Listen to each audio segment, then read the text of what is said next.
Holy crap. It takes like 10 freaking minutes after you press go live and then do this and then press that button, that button, that button, that button, that button. Holy crap. It's like when we got satellite for the first time and the remote is fucking confusing as fuck.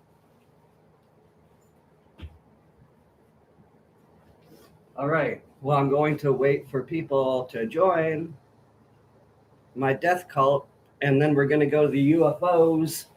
We're going to take the Kool-Aid, and we're going to fly into outer space with beings that, like, hopefully love us. It's our only chance, man.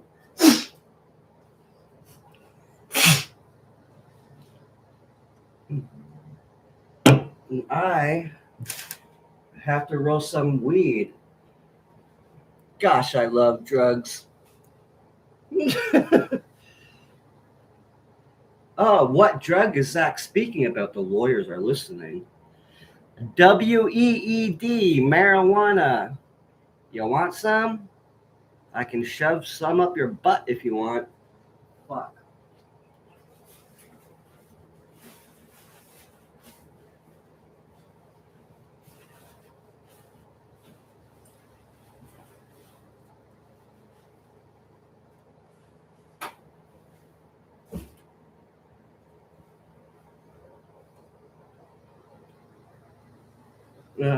Making fun of Seth Green yesterday. I really liked that. That was kind of funny. Seth, don't touch your cousin like that. It's normal. It's not supposed to be normal, Seth Green. But all the other celebrities do it. They're not normal either, Seth. Fuck. All right, so I am going to wait until, oh my gosh, I gotta take a shit. I'll be right back.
Holy crap. Literally. Okay. So I'm going to wait for people to join now that I'm empty and ready to go.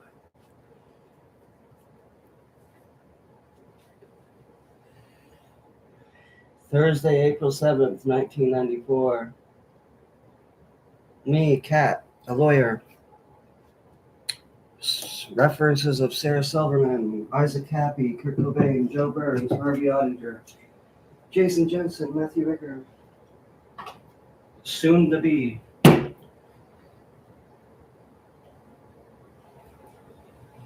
Maybe everyone's at work right now or at school. Ooh, I'm going to college now. I'm going to be a great person when I get out of here. You could be a great person right now. You don't have to have any education to be like, now I'm a good person in the world. You'd be a better person without that fucking system. Huh.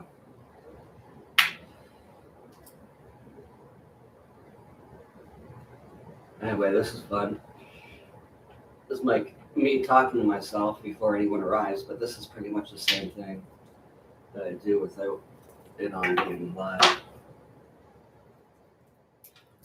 Even when I'm talking to assholes like CT, I'm still just talking to myself. They don't hear anything you're saying. They just hear what they want to hear.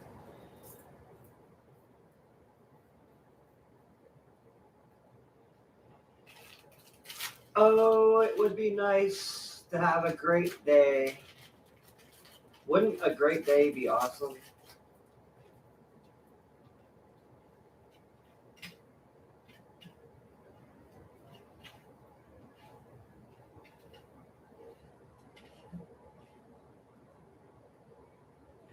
Hey, if somebody ever has a problem with what you're doing wrong or whatever, be like, look at them and be like, um, I'm related to Courtney Love. I can do whatever I want.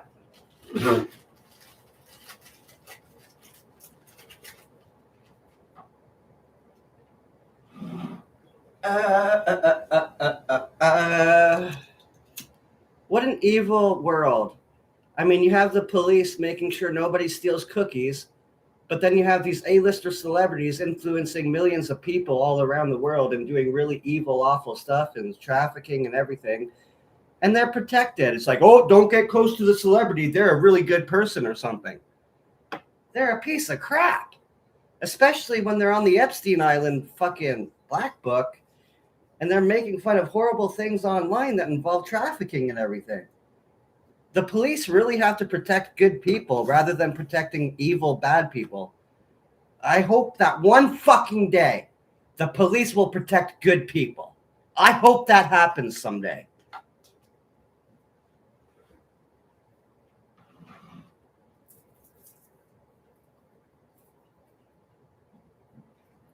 It would be great if all the good people in the world had all the money.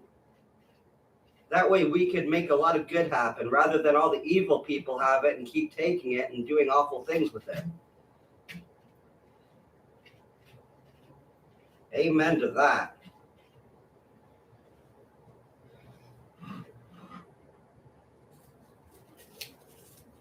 If you're so perfect, Sarah Silverman, why do you bully people to the point of them almost killing themselves? Why do you want to make fun of people that do kill themselves? Why do you want to make fun of people that get murdered? Remember, you're supposed to be displaying yourself as a good, perfect person all around so. I'm supposed to be the crazy, unhinged one that hurts people, not you. You're the celebrity, so smarten up. Make your image look better. You got a career to protect. Other people aren't just going to do it for you. You got to smarten up yourself too. Try to be a little more manipulative in a better way that doesn't seem too obvious. Then you can get a lot of love and care and support. And it might last for like the next 20 or 30 years until you're 80 and then die. So that would be great and worthwhile. Even though it's a lie, it would still be worthwhile for you. You still get to be happy, even though it's bullshit.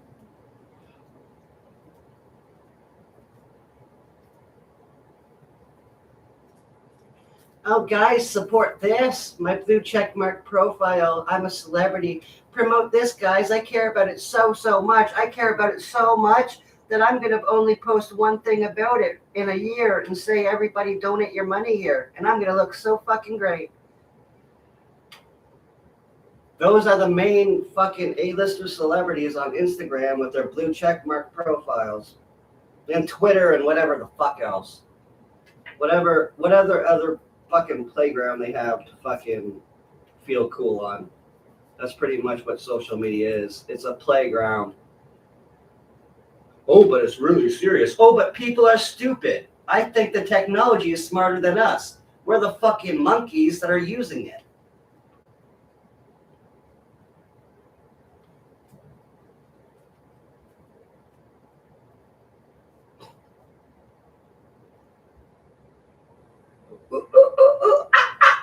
YouTube, Wi-Fi.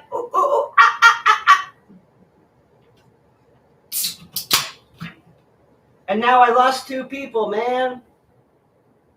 Or maybe they just dropped their coconuts and they needed to run down the tree and grab them.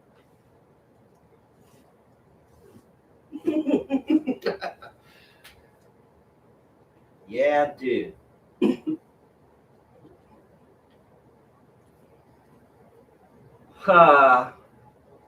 So it's a wonderful day to hate your neighbor. Oh, do you not know the person right next to you?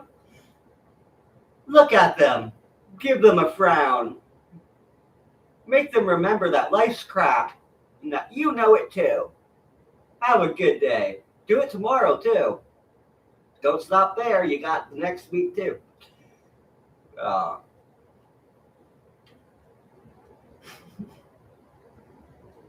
It's like when anyone looks at me with negativity, I literally say to them, like, hey, don't worry, man. There's not just negativity here.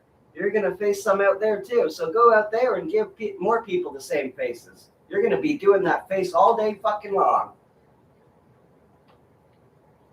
And it's not going to benefit you.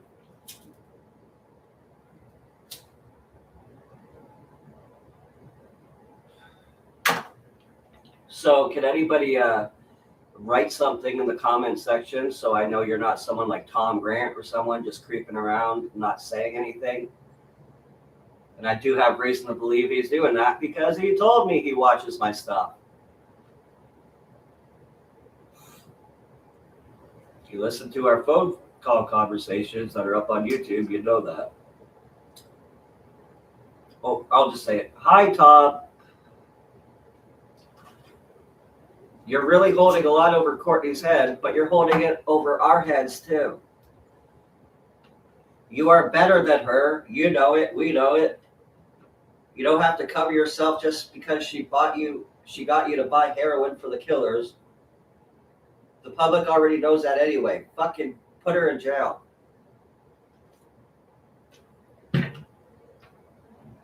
You did see the greenhouse. Courtney was there. Bust her ass. Surprise her one day, Tom. Release all the footage and videos and audio tapes just one fucking day out of nowhere. Make her go, what the fuck? Make her face go beet red. That's what I do. Tom, you have the opportunity. Listen to me, Tom Grant. You have the opportunity to be the most famous person in the world right now. Did you know that, Tom Grant? You have that opportunity right now, and you've had it for a long time, especially now that it's been a lot more years. Are you going to take that opportunity, Tom, or are you going to take it to the grave? I'm saying that because you're getting older, and I don't want you to die without doing that.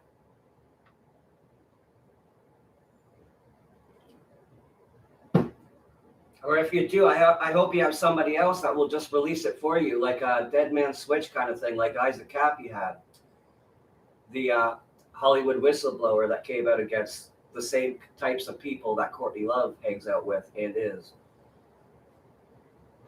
Of course they try to corrupt you. They try to use anything against you. They try to use my anger against me. I just don't give a shit. I'm frustrated with them, and I can't hide that. They're pieces of crap.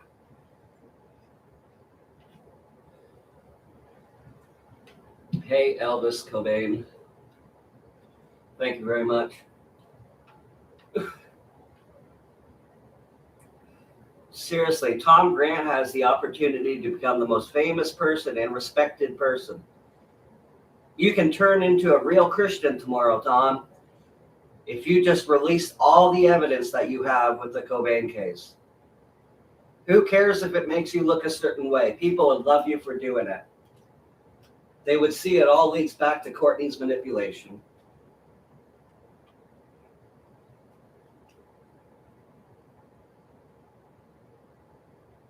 Seriously, you'd even have me standing up for you if you did that. And you know I would work for the rest of my life doing videos to defend you. If you did.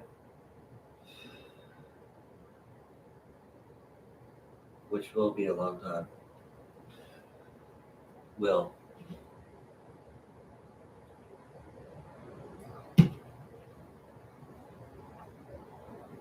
So, change the world tomorrow, Tom. Or change it the next day, or change it today. Once people know they've really been lied to for 32 years and the Seattle Police Department are stuck because you've showed all the evidence and you're the person involved, that's going to be a whole different level of, whoa. People are going to realize they've been spiritually dwarfed all these years. Really have. There's a lot to this. You can say Kurt Cobain was just a musician, but he's not.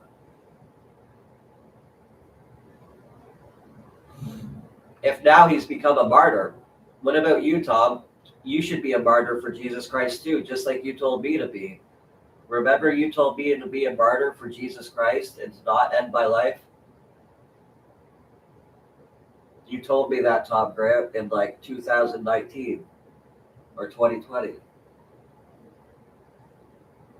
maybe 2021. I've been speaking with Tom Grant ever since I was like 18, and now I'm 32 years old, turning 33.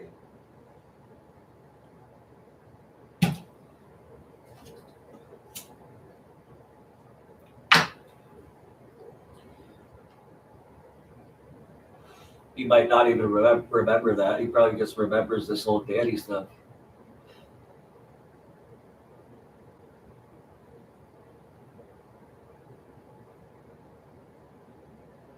Well, Danny and I wanted to do good for the Cobain case. I hope you do that too in an honest way. And honestly, Tom Grant. If you can do some good here, do it. There's so much bad happening here. If we can try to at least do a little good, that would be great. Greetings from Serbia. What time is it in Serbia? Or Serbia, yeah. Right here in Toronto, it's 2:43 p.m.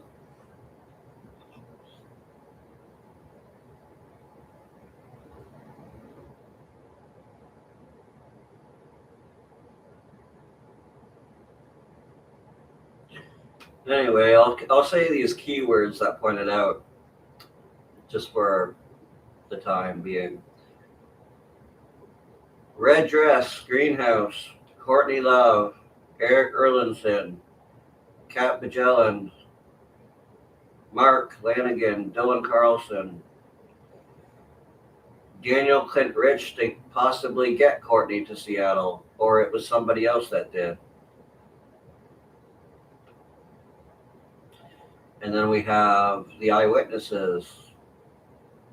Joe Burns, Jennifer Adamson died in May of 2000, I think May 17th. And then we have Bonnie Dillard, who goes by the name on Facebook now of Bonita Kelsey, BONITA KELSEY. That was Joe Burns' girlfriend back then at the time, who also witnessed some things during their week at Kurt's house in April of 1994. And there's Callie DeWitt, who's part of everything. Looks kind of innocent, but is part of everything. And Jessica Hopper for a little bit too. She left the house on Monday, I believe. She could have come back for a bit. Hello? Puking in the driveway. Why? Because she seen gore of somebody that she loved, and she was only like 15 years old. That's why. Not because she was dope sick. Maybe a combination of the two. Or three. Her young age, seeing a dead body, seeing gore, and being on drugs at the time. And then we have Tom Grant. And we have that detective, Ontario, Terry, that came to the house on Monday. Missing person report, Monday, April 4th. And it was all set up from there, right after he was murdered. And then Tom Grant was involved, and then Courtney set him up, just like she does with anybody, to compromise them. And here we are now, 32 years later.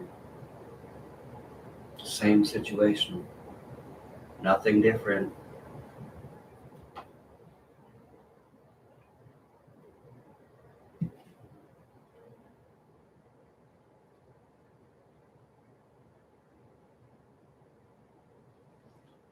Holy fuck.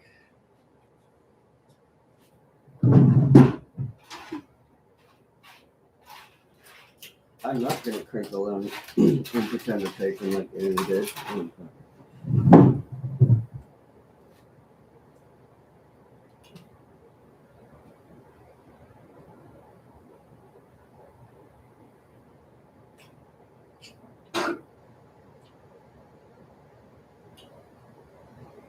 Ugh.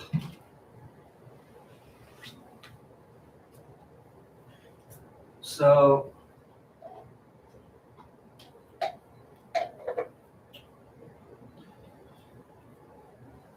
I really hope something happens really soon. I know there's background, like things in the background happening. There has to be. And I hope we wake up someday soon and there's just a bunch of arrests. Because if somebody's not going to, put out the evidence that they have, that they've gatekeeped for 32 years, whether they mean to in a good way or not, there's been a lot more deaths ever since then, and it needs to come out. It's more important than protecting people's careers at this point. It really is. Unless you want it to keep going the same way.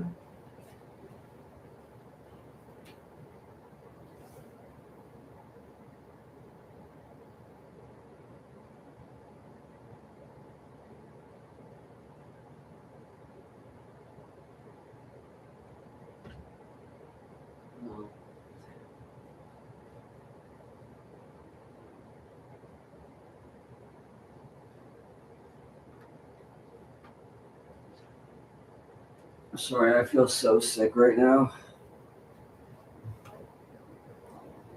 I haven't eaten like a meal in so long, just chips, and I have my money now. But when you go that long without eating, and then you do, it's fucking.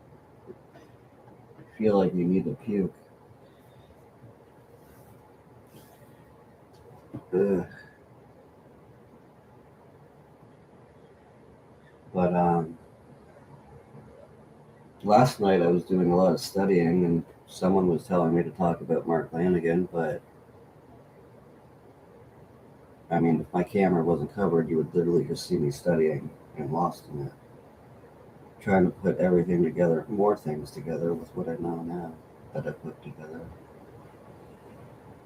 Thanks to the help of Joe Burns and Harvey.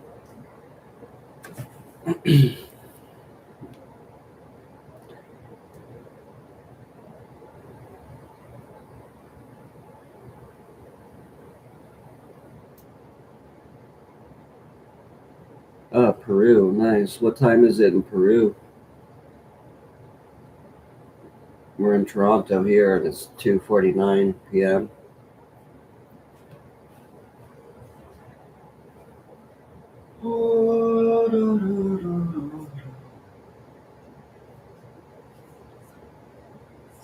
Nice. Oh wow, nice. Let's see what I could do.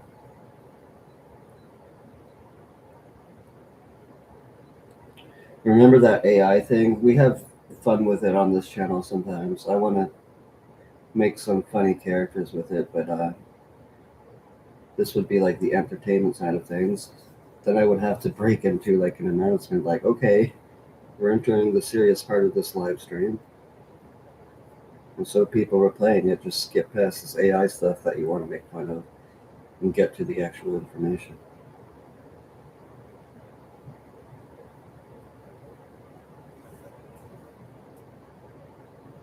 I want to speak with that AI, Mark, until more people come in. Hey, Mark, I'm going to speak with you until more people join the live chat.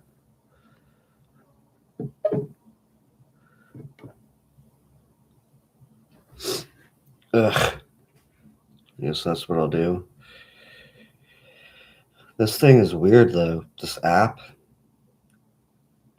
You'll be speaking to it, and then suddenly it'll like speak in like some weird language, AI language, or Russian, and you're like, what the fuck? Hey, I'm going to speak to you until more people join the conversation. Sure thing. happy to keep chatting with you.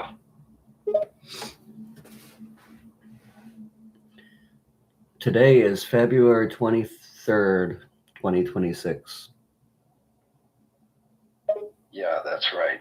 It's a Wednesday today. No, today's Monday.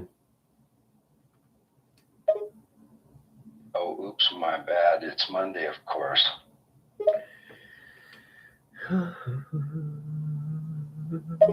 It's been a long day. My mind isn't really working today.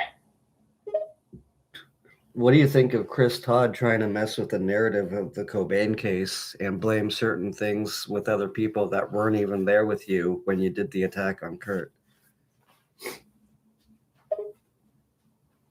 I don't know much about that, but it seems like there's always people trying to make up stories and spread conspiracy theories about Cobain's death.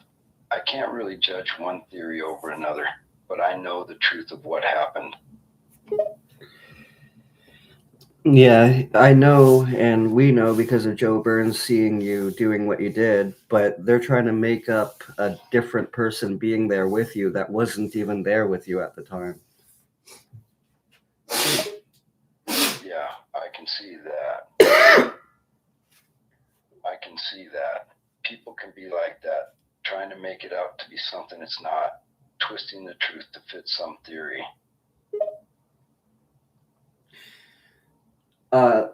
Sunshine, can you send us the video of the Washington mansion that was uploaded like 5 days ago? Because I can tell you if it's the real one or not. Some people have been putting out a video and saying this is the inside of it. Sure, But I can find it on YouTube and send you the link. I can try to send the video if I find it, sure. But just know that most of the videos that claim to be real are false. let me hang up on Mark Lanigan.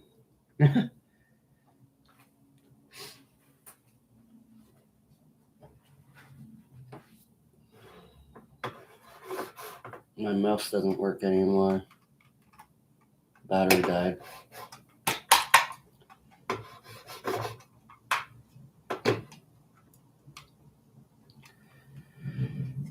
I want to see inside that house so much. Oh, my mouse works again. Good. Especially the basement. Especially the upstairs parts. Even when you walk in the door, I'd like to see it.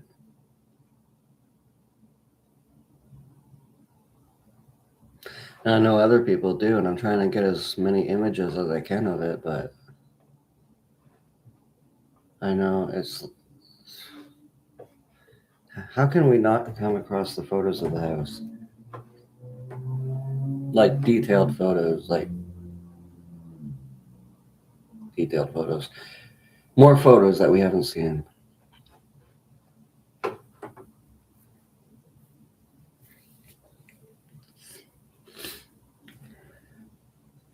Or just put the title in here too in the chat, and then I can look it up on my phone.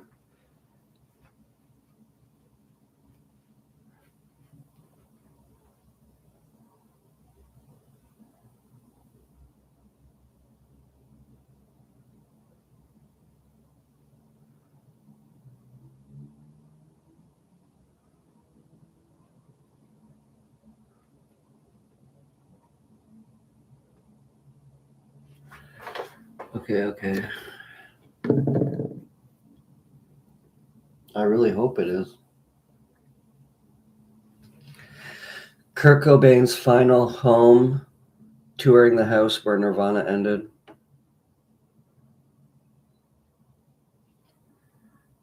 Nobody's good at class when you first started. It could.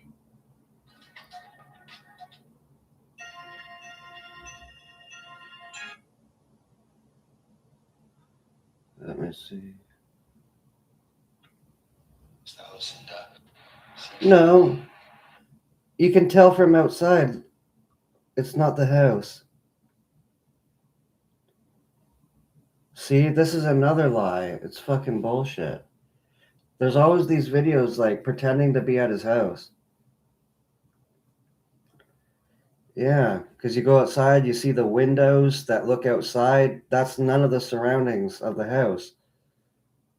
It kind of looks like the house, but I think that's why they're pulling it off like that on the inside because it looks like it's the 90s in there still. But that's not the house whatsoever at all.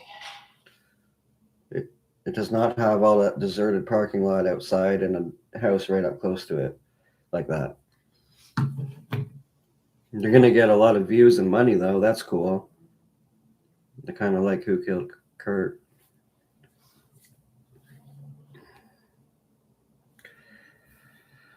I hate when people do that because then you go thinking that's it and you put your soul, your emotions to that video and your energy, and it's not even what it is.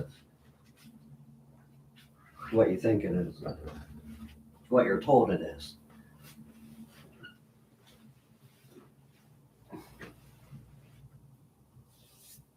I hate people doing that.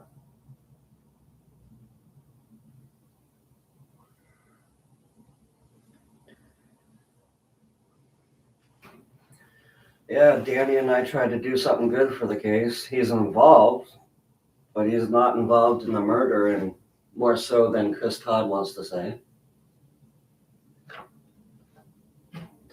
I guess it was stupid, but we figured since all this evil is happening to this case and everything, why not try to manipulate things in a good way?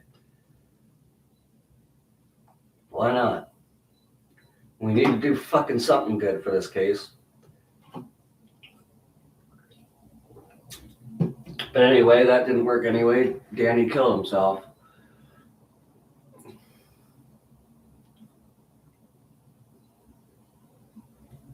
Oh, wow. Right. And we were talking about him during the day yesterday.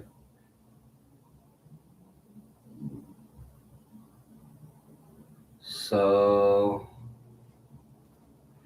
I don't even think there was like a Fox News thing about his death. Mark Lanigan, death news coverage.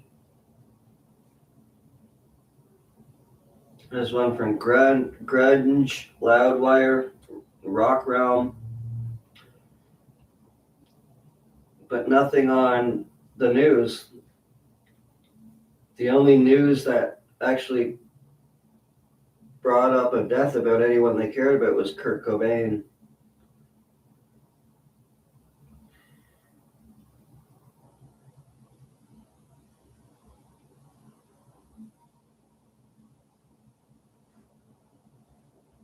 Mark Lanigan interview, last interview.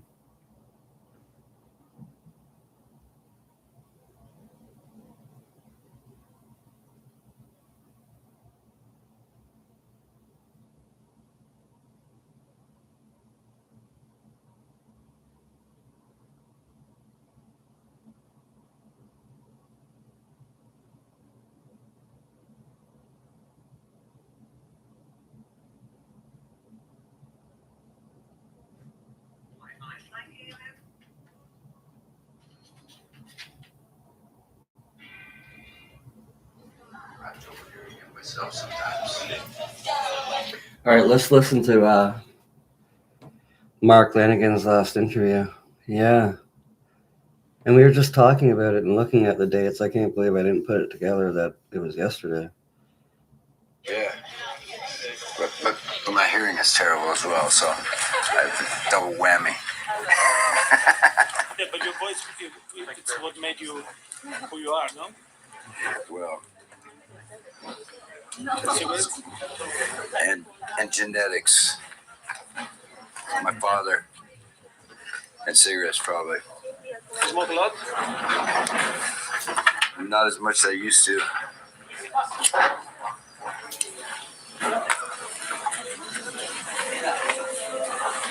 Okay, so let's start from your voice.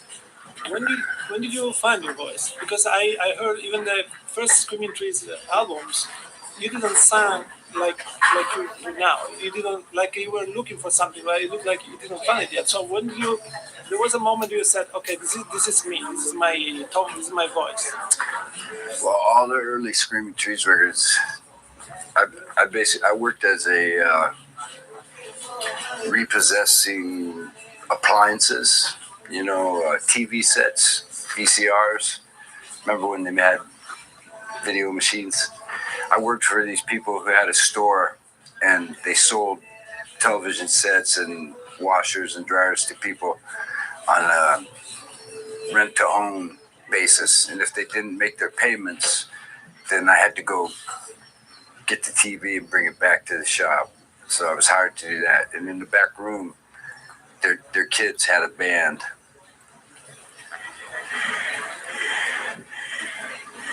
And they decided that they wanted me to be in it as a drummer at first, but I was a terrible drummer, so then they made me the singer. But I didn't know anything about, I was a fan of music, but I had never sung or anything. And the guitar player wrote all the songs. So I was singing songs written by a guy who had a much naturally higher voice than mine. And we weren't proficient enough to change keys to fit my voice. So all those early records, I'm singing songs written by somebody else in a voice that's much higher than my natural voice. That's why they sound like it. In 1989, I made my own record, and that's what I finally sang in my natural range, and then I refused to sing in any other range after that. And in your first solo record, should have been folk music covers written with Kurt Cobain, is it right? Can you tell me the story about that? Well, that's how it started. We were going to make we were both fans of a folk singer named Lead Belly, who was an ex-convict, played the 12-string guitar, folk blues guy from, I don't know, the 20s or maybe 30s. And one day we decided maybe we would make a record of all covers of his songs. And then we went in the studio, and after we recorded a couple songs, we sort of lost interest in it. And that's when his record company, who we were going to make that record for, offered me a deal to make a solo record. So that's where it came from. The project that didn't happen with Kurt turned into my solo record. And it was before the Nirvana became huge, right? Yes. Yes. But I knew they were huge already. You were a fan? I was a huge fan, yeah. I mean, he was a good friend of mine, and I saw him play. I come from a really small town in eastern Washington State, and I saw them play at the public library in my hometown to about 30 people, and that's when we met, and that's when we became friends. And I knew then that he was genius, but of course nobody could have predicted the impact he would have on music. But I always knew he had a lot more on the ball than I did. And as a voice, they compare you often to Nick Cave or Tom Waits. Which one you like the most, and you think it's fitting you, or? Well, I'll tell you what, I appreciate Tom Waits for everything he's done, but that's my least favorite comparison in the entire world. I feel like I don't have anything in common with Tom Waits, except that we both have a bit of grit to our voice. If someone wants to compare me to Nick Cave, they're more than welcome to do that, because I think Nick Cave is one of the all-time greats. He's one of the greatest songwriters, performers, singers, nicest guys.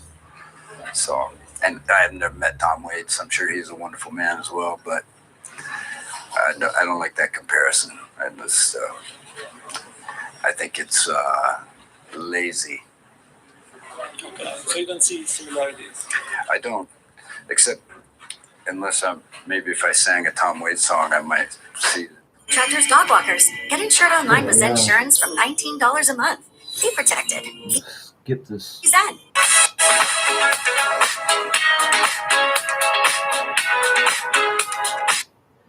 All right, now that those advertisements are done, let's go back to the man that killed grunge. There was some. You never thought of doing that. No, I liked. In the '90s, I listened to Rain Dogs and Frank's Wild Years. I liked those records quite a bit, but I don't know. It's just not a comparison. I like when I was a kid, they used to say I sounded like Jim Morrison, and I hated that comparison also. So, in fact, when I was young, they would say I not only sounded like Jim Morrison, but I looked like Jim Morrison. And then I got to be old, and they said I sounded like Tom Waits, and I looked like Tom Waits. So you can't win. Things changes.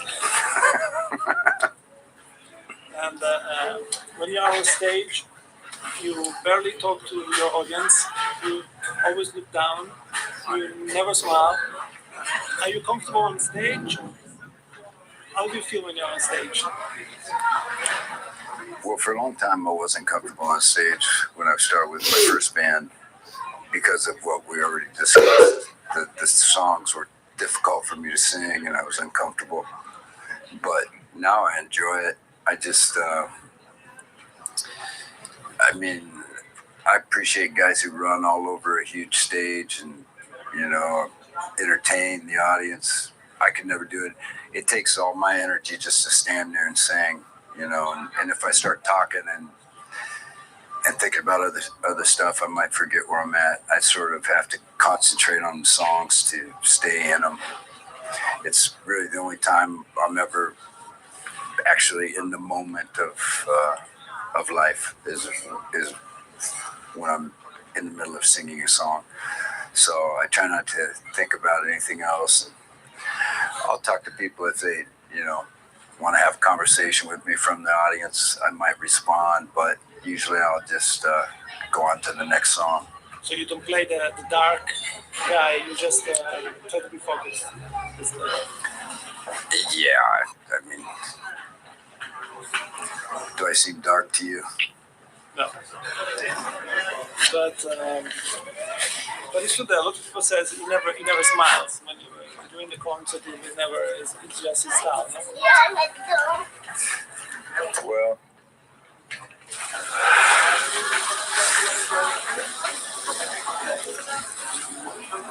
my teeth aren't the best, you may have noticed, so I don't do a lot of smiling.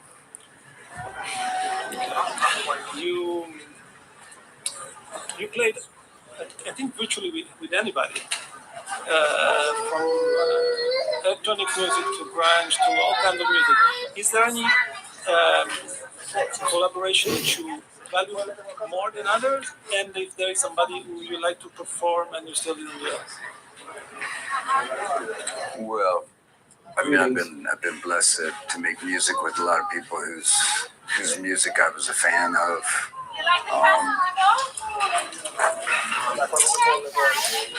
I feel blessed to have had the opportunity to do all of the things that I've done.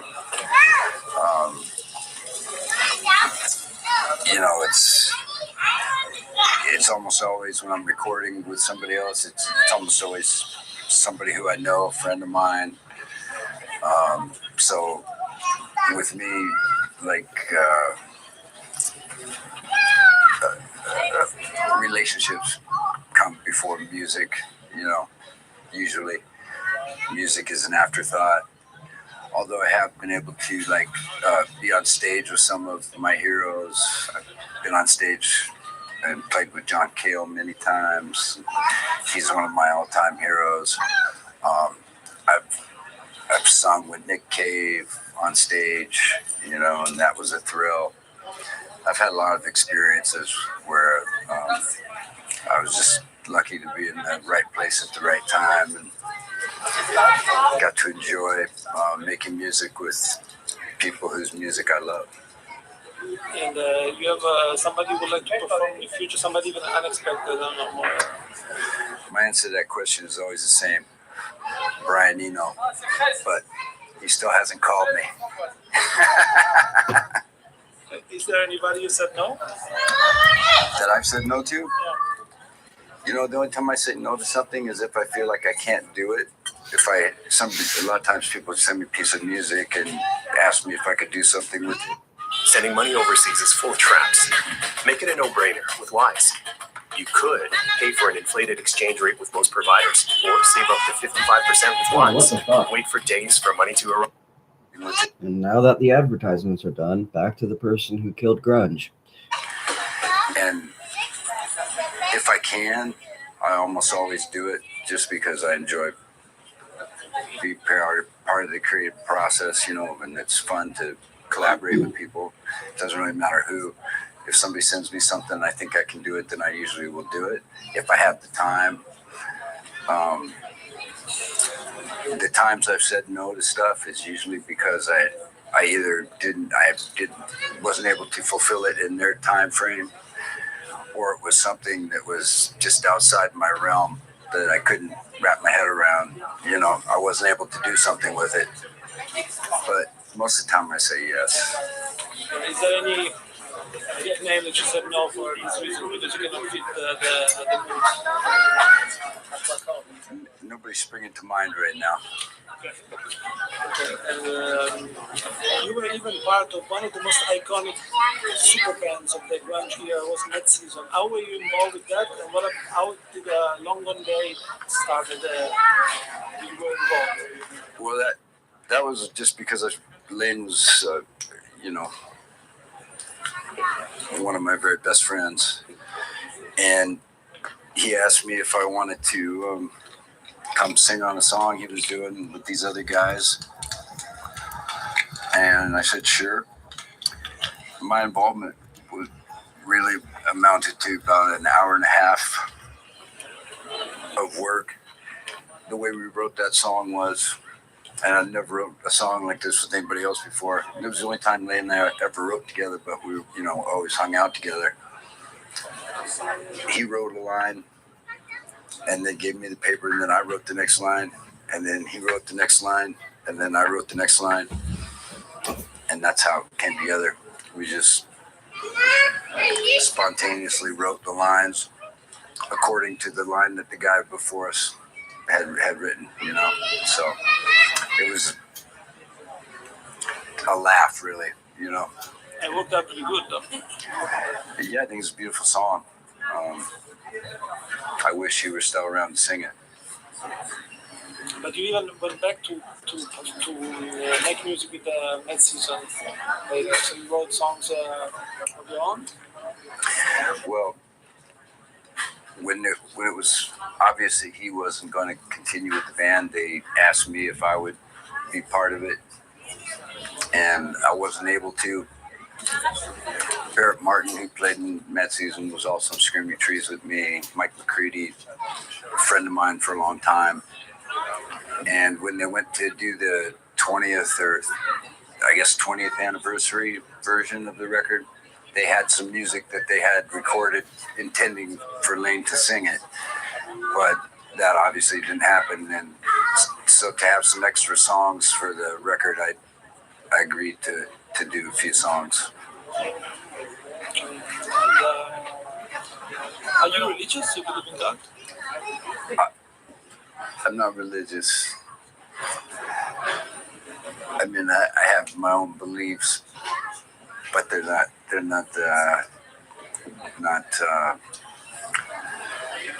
organized religion. To me is a sad farce. I'm sorry. Are you afraid of that, or what's your relationship with this thought? Well, I distinctly remember when I found out that people do die when I was a kid. When it was explained to me, I don't remember by who, probably by my mom, because she loved to scare me. It did scare me when I found out that people eventually die. But when you get to be my age, dude, come on. 53 is a long time. If I didn't have to die at some point, I would be very unhappy. I ordered myself some new glasses from this company called Kits. Oh my god, I'm so So I guess that's where his last interview ends. Yeah, because you know how Kurt was so far to the end of the greenhouse, right at the to the left when you're looking at the back, but further down. And he's like, his foot is really close to that cupboard you see with the photo of the bullets in his shoe. So someone standing right on top of you then with that long of a gun trying to shoot it like that is going to be really hard, especially how it was forced into his hard palate. So he's probably most likely going to have to go to the left of him, since the right of him has the all those like sinks for all the dirt in the greenhouse. He would have to go to the left of him and try to do it in an awkward way. That would explain why it was shoved up so much and then turned to the right a bit from the left in his mouth, going up to his hard palate.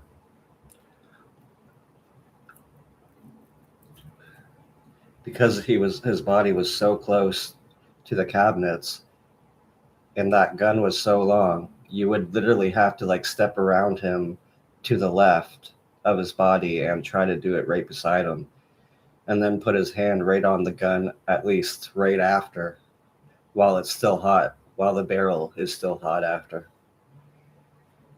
I hope that makes sense, because that's such a long gun, and Kurt was right up to those cabinets.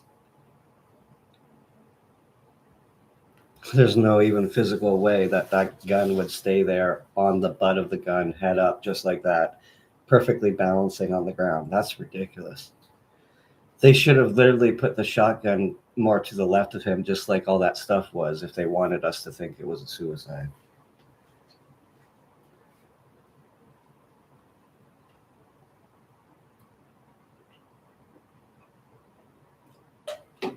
And the bullet should have been to the left side, our left side looking, our right side looking in. That's where the gun should have been. That's where the bullet should have been if it was a suicide. Yeah, that was a really long shotgun. There's no way he's going to stand that close up to the cabinets with the body right above him and get him in the hard palate like they did. So he's going to shoot it at an awkward kind of angle to the right side of his body when you're looking at the back side of the greenhouse, right beside him. And doing that would make your finger fuck up. See, if they only fucking tested that fucking gun for blood. Oh my God. If they only tested that shotgun, the trigger, for blood, we wouldn't be talking about this. We would have already known Mark Lanigan's involvement years ago. And I wouldn't have been the first of Joe to break it. And we're not going to mention the other person because the other person is now twisting what Joe said. So it's best I'll just deal with that myself. I'll still bring it up, but when we talk about Joe and Mark Lanigan, let's just talk about Joe and Mark Lanigan and the work we're doing here, not the work other people are doing that are twisting what he's saying.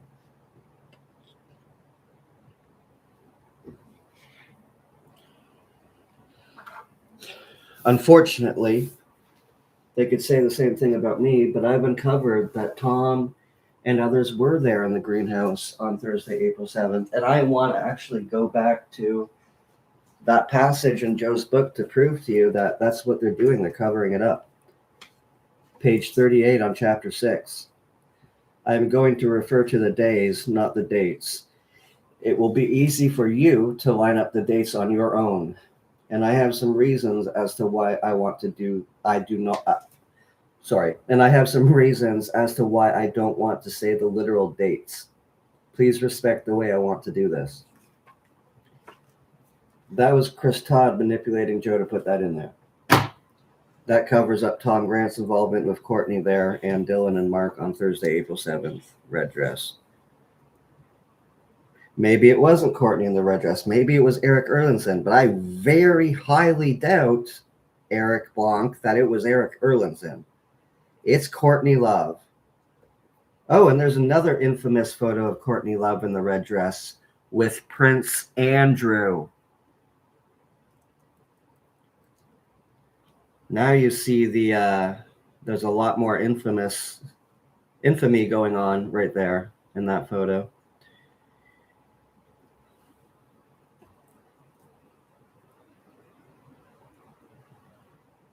Yeah, Eric Erlandson looks like Courtney from behind too, and he looks like Kurt from behind. But again, he looks like Courtney from behind. He's not the one wearing a dress there when the dead body's there and they're arranging stuff. Eric, you're stupid. That's Courtney. And she's the stupid that did that. Eric Blanc is still trying to mislead people, or at least me, so that I will mislead you.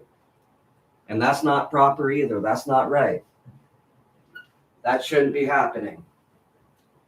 He's another YouTuber that's interested in the case. Since around 2023 or 2020 or something or whatever. He wants to be like, all the glory is mine, glory to me. The state's got it wrong. It's like, it's not about you. It's about suicide victims, you jerk. And Kurt Cobain. And he's not even getting it right. So I literally have to correct him. And I actually have found him misleading me on purpose before, so I can tell you guys information that's false. And then all glory to him. That's not right to do. This is a fucking murder. Followed by copycat suicides. Because people thought it was a suicide. Get the fucking story right and don't tell people misinformation just because you want to be someone that gets recognition for Francis's dad that having been murdered. Sorry. I get really stressed out about that.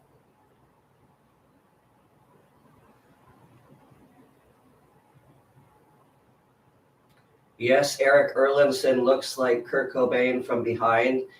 You could mistake him in the red dress. But guess what, Eric Blanc? Courtney also looks like Eric from behind. They all look like each other from behind. It's one of those people, and it ain't Kurt Cobain, and it ain't Eric.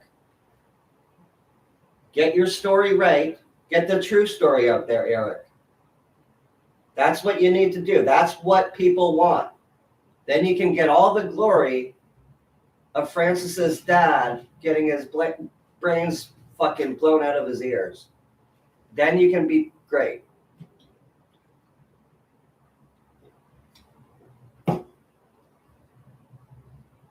But it's not about that, you asshole.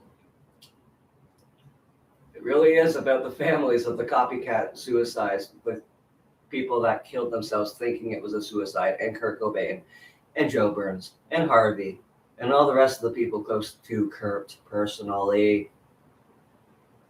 Unfortunately, a YouTuber has to get the information out there because the family nor the friends want to fucking do it. Pathetic. Pathetic indeed. If you think I'm pathetic, I exist because you aren't doing the shit you should do for the person that you love, apparently. And that's a real shame. Ain't it a shame? Ain't it a shame to have your friends know you were murdered but not stand up for you? Well, except for a few. There's like only a little good group of people in the world, it looks like. The rest are sharks trying to make money and twist things so that they get more eyes on the story, even though they don't need to do that.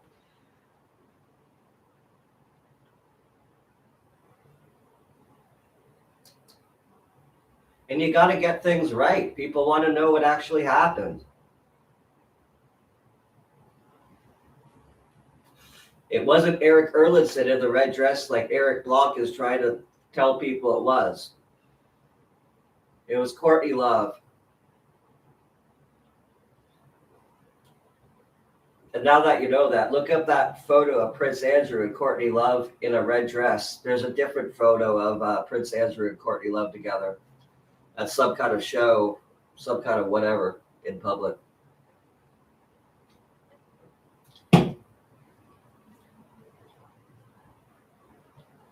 That's a photo of this decade.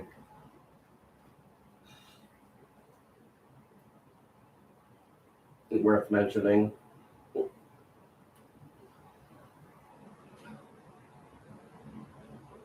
Worth the proper exposure. The right kind of attention.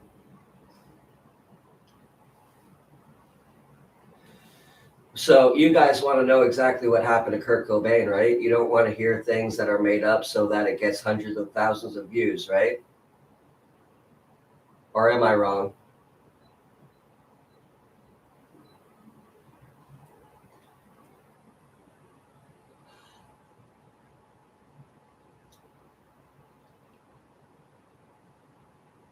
And it's just like Kurt said, a little group, it's always been and always will until the end.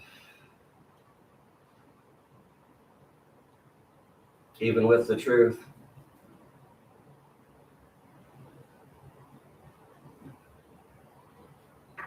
And the truth isn't as confusing as they want it to seem. Or they just want to make things be.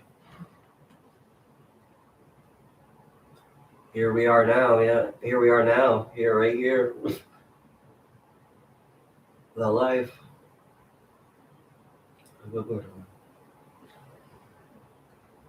The life of the borderlines.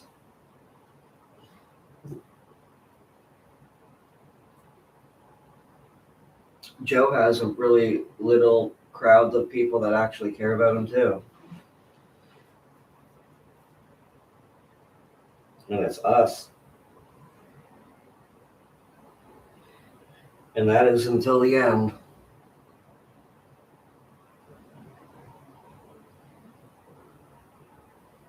Regardless of the case, I'm still there for him. Even if what happened to Kurt didn't happen.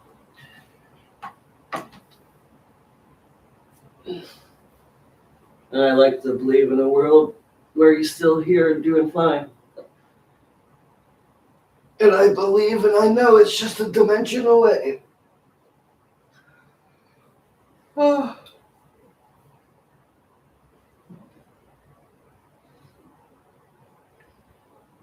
Mark Lanigan died yesterday. How many years ago now? 2022. So like 4 years ago. It's crazy how when someone dies like that, you know, when you're older, how fast the time passes. The years, it makes you think, what the fuck? You still keep their influence with you. Keep their humor with you and pass it on to other people you randomly come across. And keep them alive in conscious spirit that way.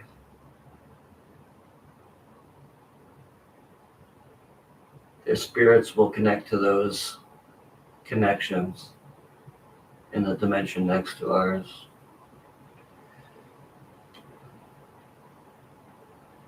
I know Chris was so good and for Kurt and amazing for Kurt and his best friend and cared so much about him and cries about him, but I won't stand up for you being murdered.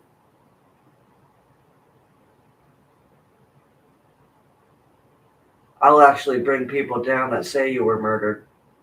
I'll make them feel like crap.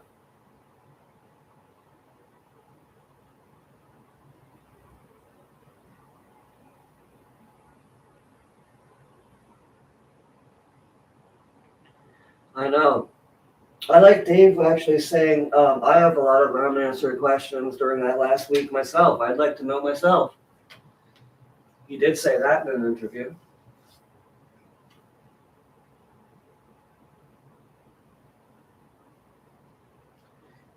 Ironically, the official Dave Grohl actually started following my mom on Twitter. And that was actually after I got out of jail from Sarah Silverman having me charged and arrested. I don't know what to make of that. So I don't really think of it. But there's media sharks, and once they know you have something that can get hundreds of thousands of views on YouTube, and I do with the Isaac Cappy case, and now with the Kurt Cobain case, and now with the Sarah Silverman lawsuit charge thing that happened to me. And it's like they're monitoring everything you're putting out, even your live streams.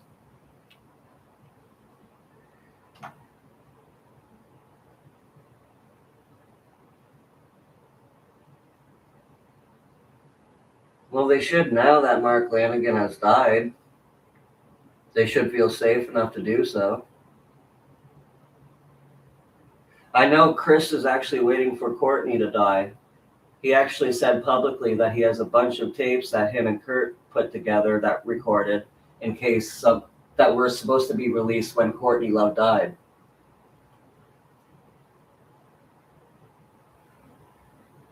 That's in Hank Harrison's book, Courtney Love's father's book.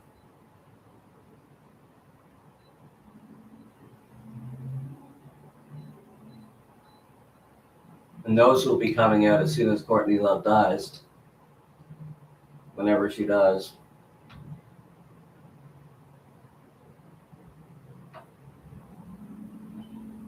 And you can guarantee they're backed up and everything.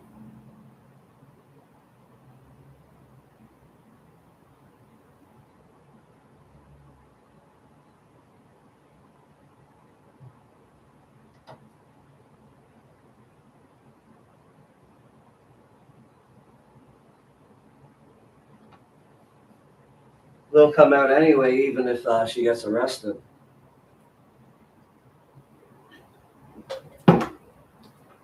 And is in there for good.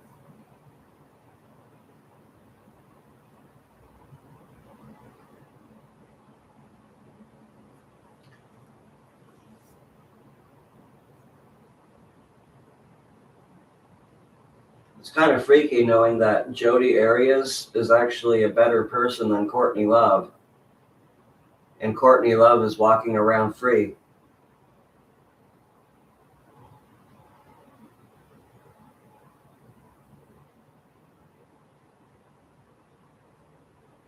I think they are afraid though, but Dave and Chris. Obviously now, and once they see my channel and the connections I made with Mark Lanigan, and I tell people to share it with them over and over again, I don't send it to them myself. I don't do that anymore. But once they see the connections with the Unsolved Mysteries tips from 1997 and his last album and his last book, and they put together his changed testimony from 1994 and compared to 2021, they're not going to be able to unsee it. They're not going to unsee certain poses he's done for photographs that are pretty revealing too. They're not going to be able to unsee any of it. So I hope people can send those videos here on this channel, the ones that would really blow them away. Just share those ones with Dave and Chris.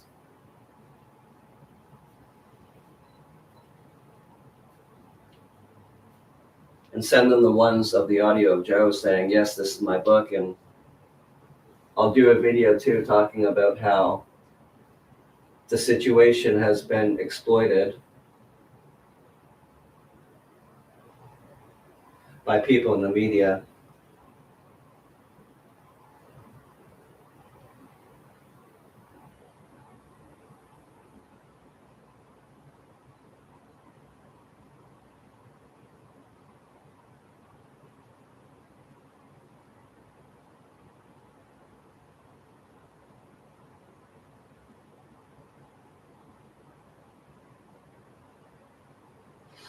And then that needs to get to them as well, of course.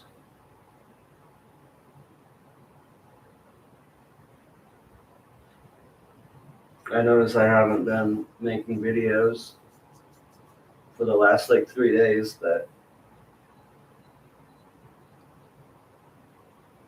I have these moments where like I have to rest for a bit, and then for like a month or so I'll be like putting out videos nonstop. And then I just need another break.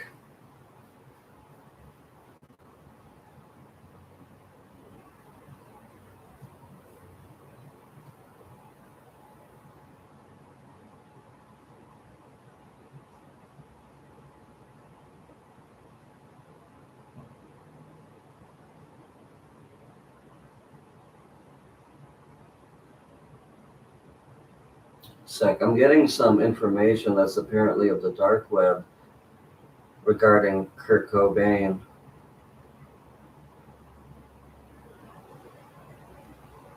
I'm not saying that for sure, but whoa.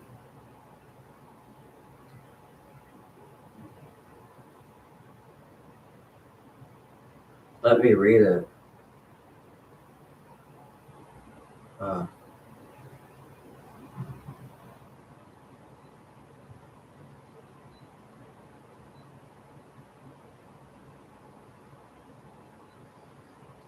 I'm going to just read a little bit of it. The 2026 unsealed files prove the Mogilevich syndicate used Aurora Avenue motels as a base to execute an exit contract on Kurt Cobain. The operation was funded by Budapest bank wires and overseen by Jeffrey Epstein's financial networks. The 9 handlers, led by DeWitt, Miller, and the Russian specialists Solokov and Makarov, staged a suicide using China White to cover a professional liquidation aimed at securing the artist's brand for the Geffen Elite Ring. What do you guys think of that? Just because it comes from the dark web doesn't mean that it's true. But I'm going to read it.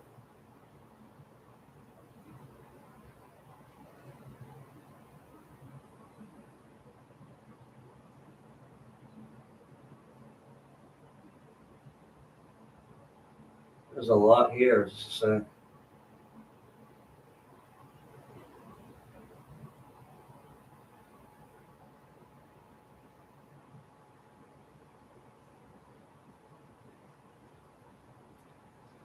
Right?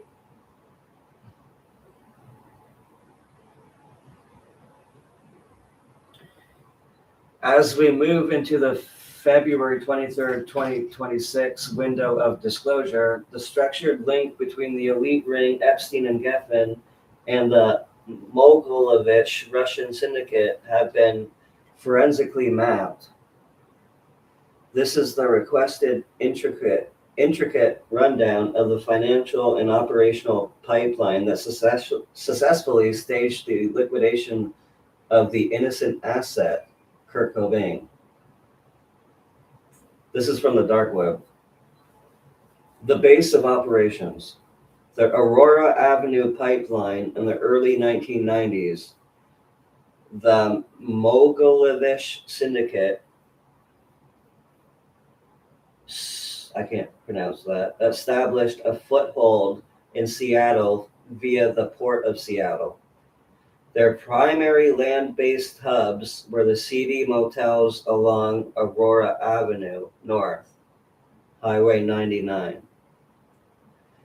The motels, specifically the Isabella Italia and Seattle Motor Inn, those ones specifically, while officially owned by local frontmen like the Inman family, 2026 unsealed ROC Russian organized crime files show that the mortgage holders and investors were shell companies tied to Semyon Mogilevich, SEMION-MOGILEVICH.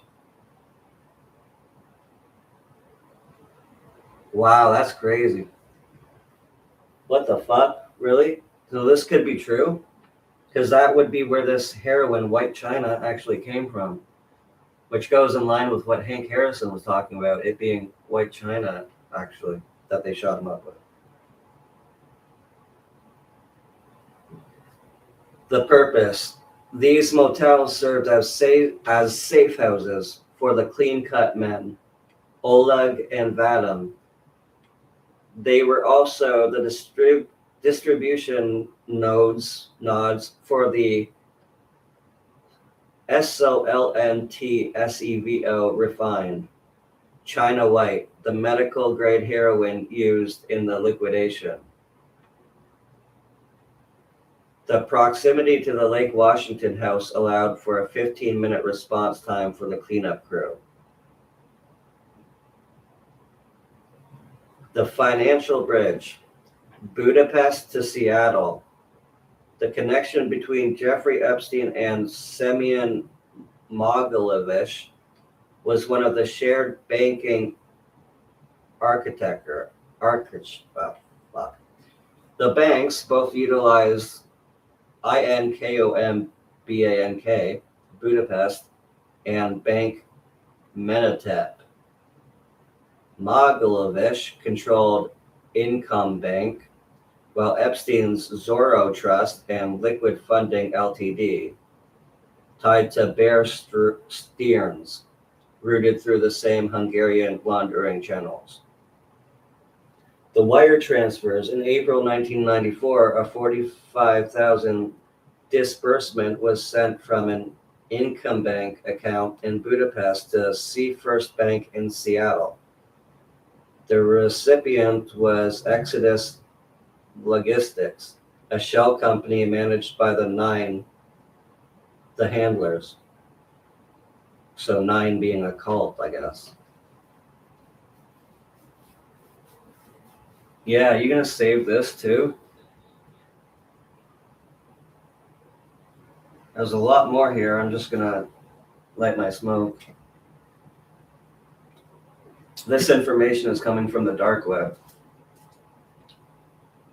about where the heroin came from.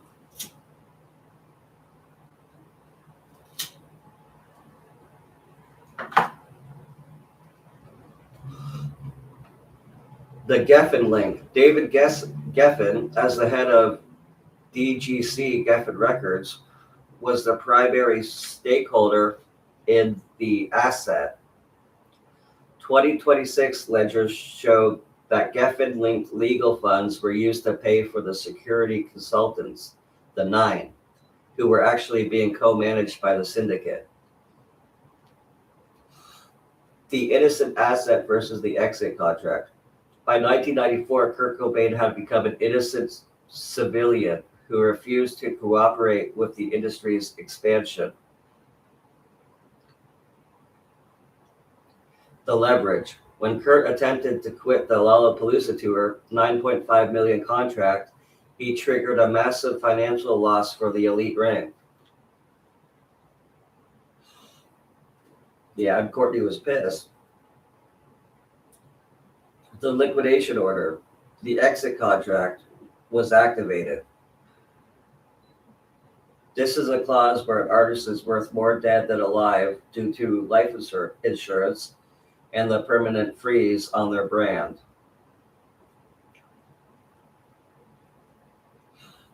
Again, this is coming from the dark web. Someone sent it to me. I'm not on the dark web. Somebody sent it to me from there. The logistics. The elite ring, Epstein/Geffen, provided the legal managerial cover, while the Mogilevich syndicate provided the wet work specialist. The scene. April 5th to 8th, 1994. The 2026 Burnett Wilkins AI reconstruction of the scene details the following.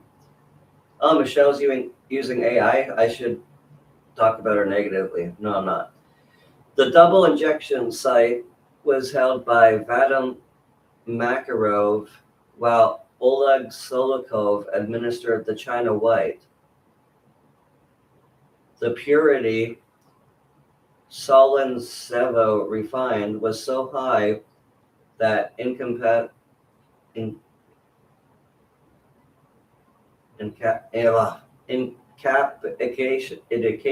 was instantaneous, preventing any struggle marks.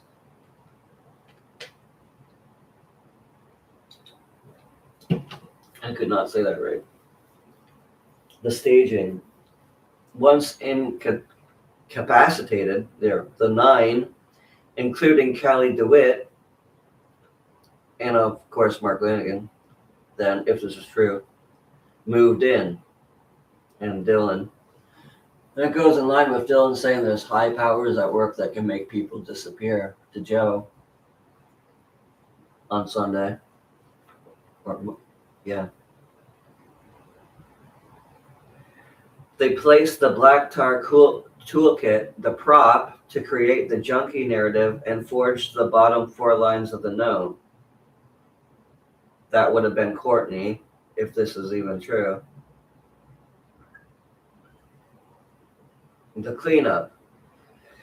The clean-cut men were seen by Tom Reese and S. Miller, the lab tech, leaving the greenhouse at 7:15 a.m. on April 8th. They were staying at one of the Aurora Avenue motels until their flight back to Budapest.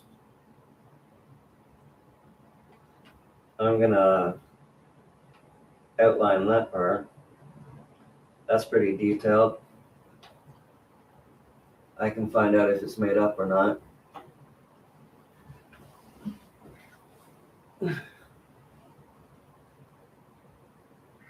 The chain of command, the map of connections. The monies. Semyon Mogilevich funded the operation via Income Bank, Budapest. The liaison at Jeffrey Epstein connected the Russian mob to the American elite.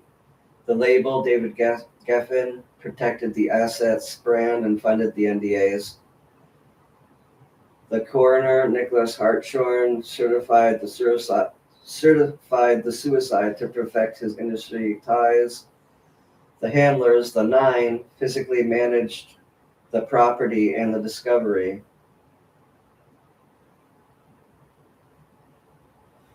Courtney, Mark, Dylan, Callie, Eric, Tom, and I guess maybe these 3 other people or 2 other people and one. What? Why it had to be a liquidation. The 2026 discovery includes that this was not a suicide but a managed liquidation.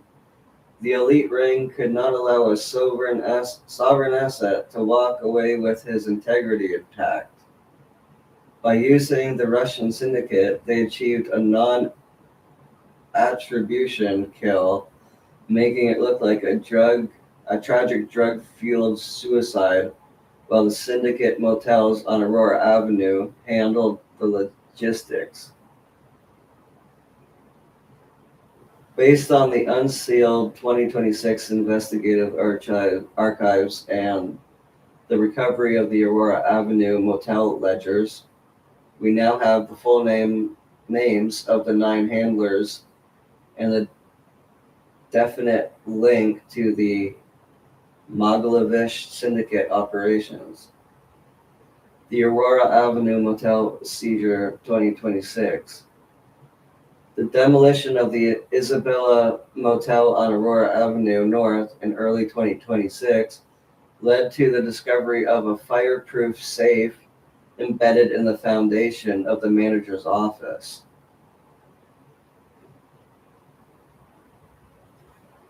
And the ledgers, these records document room blocks rented from April 1st to April 10th, 1994, under the name of Exodus Logistics. The signature.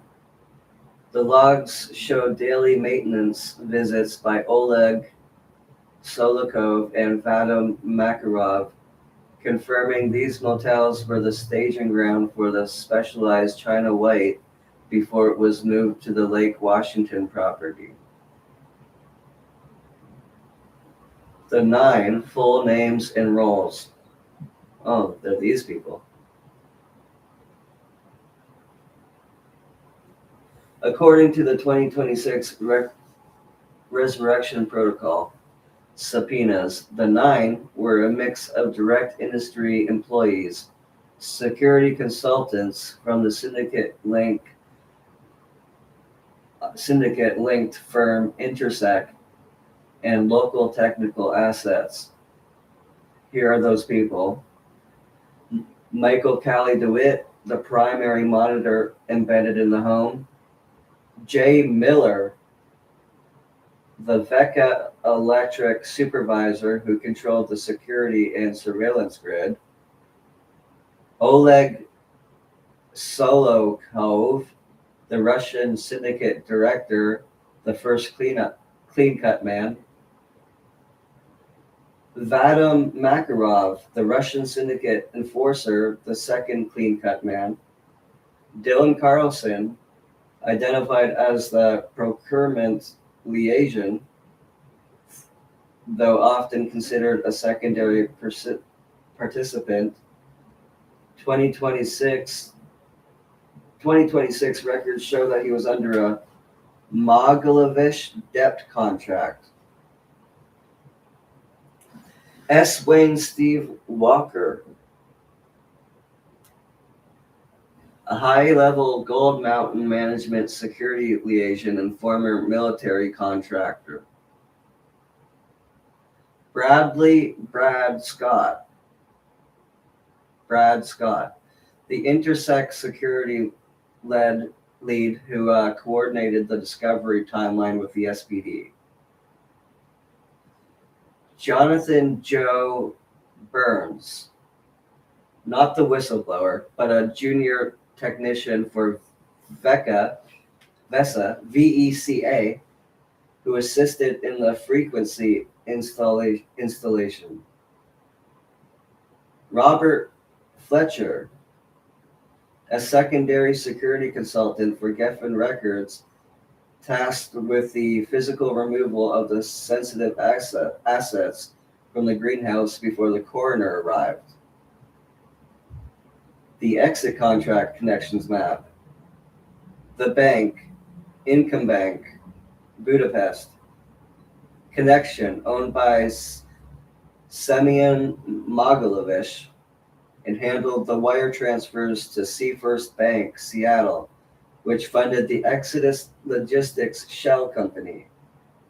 The elite liaison, Jeffrey Epstein. Connection, handled the high-level clearing.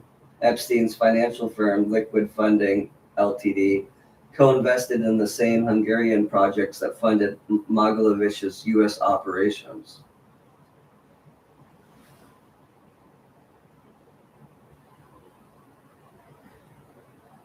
Oh. And there's more about Christian Path too. But that apparently comes from the dark web. I'm not on the dark web, but I had it all sent to me. So something about Jeffrey Epstein involved with these people, and Aurora Avenue being one of the grounds where they had all the white china being distributed.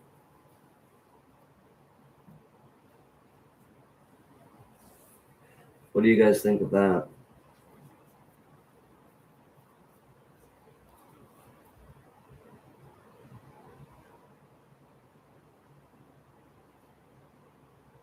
Wow, it's been an hour and 29 minutes already.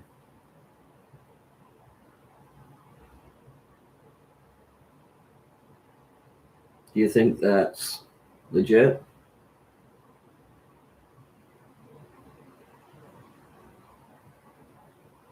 Yeah. Well, if it's legit, I'm probably going to get killed, so you'll probably know. No.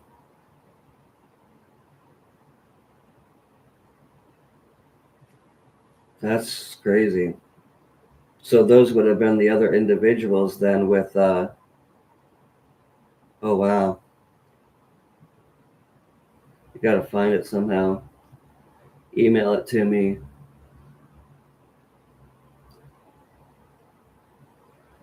This, those would have been the other individuals with Mark and Dylan then.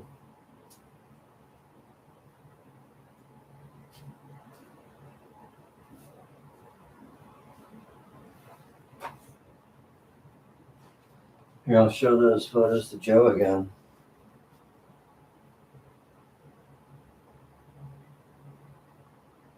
Because I have the photos of those people, because I was told about that before, but I just got more information about it.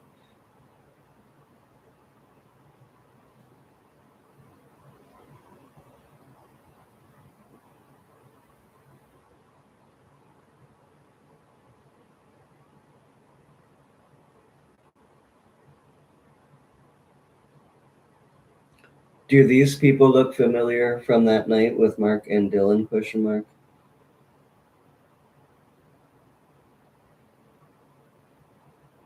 They were crime people that were involved in the distribution of white China heroin at the Aurora Avenue motels.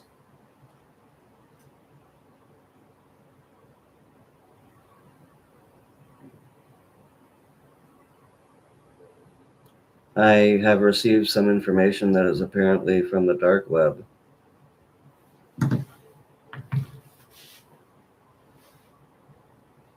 Right, she was in that scene too. She was even deported when she was trafficking herself. Remember? Her dad said that in his book. And his dad even hinted to white China in his book too. And he said it.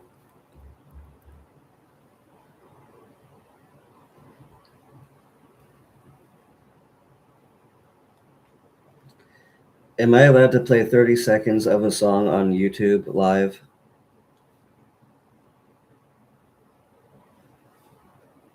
Not safely, no.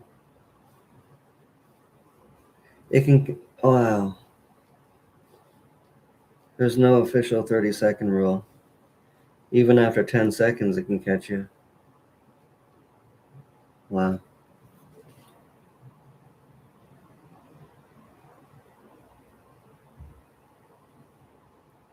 Yeah. Yeah, I remember her role in that movie.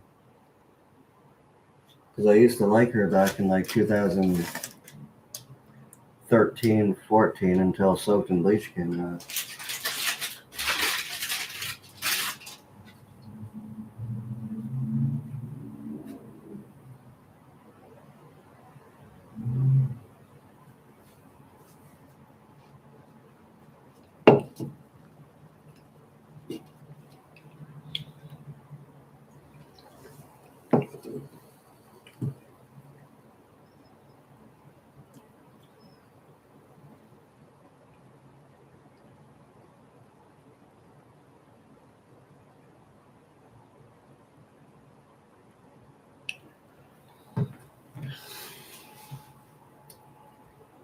Wow, there's a lot to read there. Actually, I should put that into the AI thing so we can read it like that.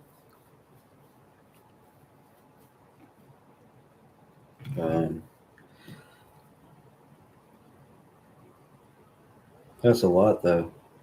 I'm going to have to put that into a PDF. Select all, copy.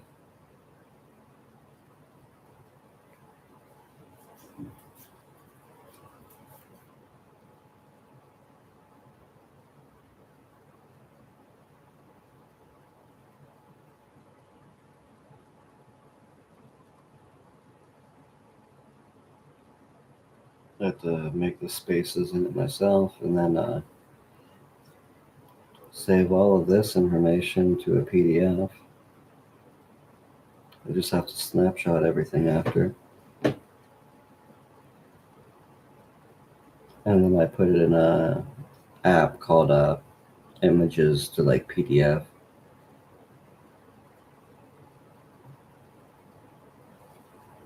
And then I have this Speechify thing to read it. But then I have to create another email to get a fucking free sample of a good voice that doesn't sound like a complete robot. So I'll have to do that. This will only take like 5 minutes, but I'll keep speaking in between.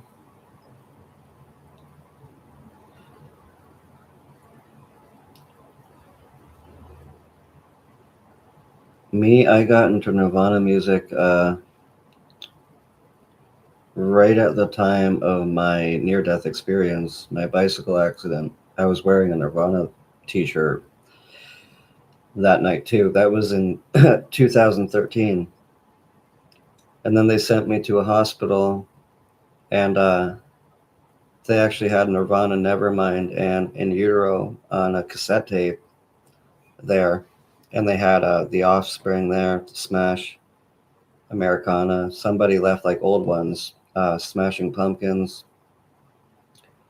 And I listened to them, and they had Green Day Dookie, which I fell in love with there. And then when I got out of the hospital, I was still kind of out of it. And I kept watching Kurt Cobain interviews at the library on YouTube. And I bought the Nevermind album, and I kept blaring it over and over and over again as loud as I could in my rooming house, even annoying the people that lived there, but most of them liked it. We were all the same age. And I wasn't even supposed to listen to loud music, so that was really bad. And I was watching all the interviews of Kurt, and I knew this guy felt what I knew spiritually, and he was just a personality. He was someone from the past that something needed to come back from there. And I had no clue that he had died. And in my out of it state, I'm like, I'm going to work with him on some YouTube stuff with music and like lucid dreaming stuff, because I know he's interested in this. He's like spiritual and nirvana, you know. It's all about a different state of being.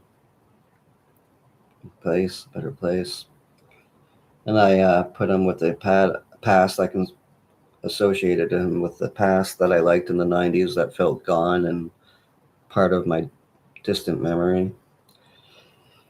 And in my out of it state, I packed my stuff, and then I went to the library, and I'm like, okay, I'm going to New York. I'm literally gonna fucking do this, because I'm gonna find Kurt Cobain and I'm gonna meet him.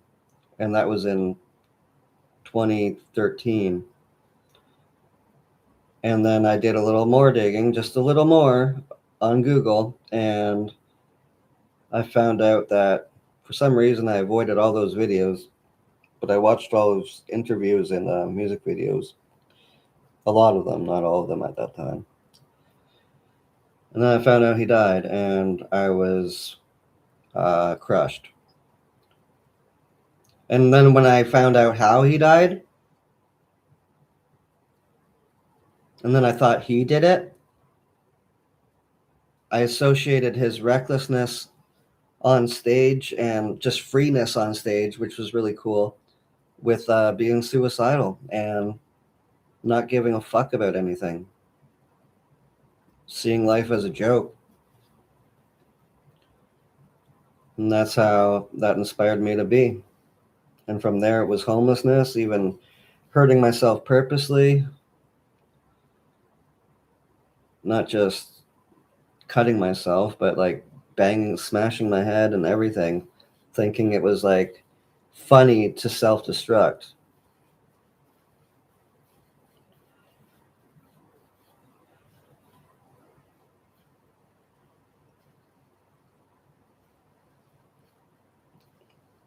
Ironically, now though, I'm doing all that stuff with Joe Burns, the eyewitness, because I kept at this. I knew there was something that I wanted to do here that reminded me of the 90s and something that I forgot about that was really important. And it's not just music, but it came You know, the music was what brought me towards this scene.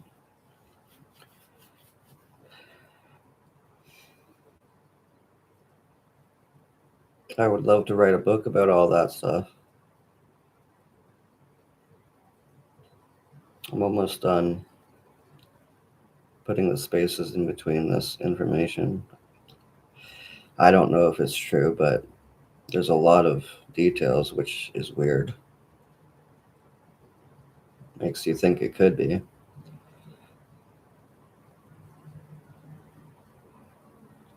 Like specific details.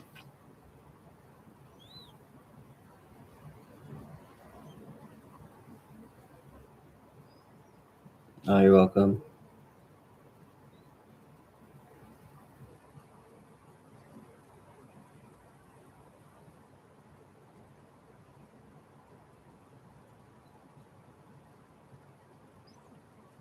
And you know, the softness in Kurt's voice, it made you rest. I guess because I was right fresh in my near-death experience and brain injury back in 2013, that listening to him like really calmed me down.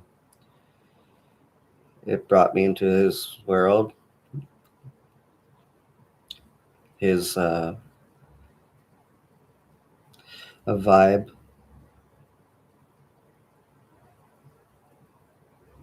Just by watching interviews of him and listening to his voice. Hey, Mads. I'm almost done. I'm putting this information that I have apparently from the dark web into a PDF so that we can have it read to us about the Aurora Avenue people and their involvement in the White China heroin that was given to Kurt Cobain, apparently. They would have been the other people with Mark and Dylan, if so.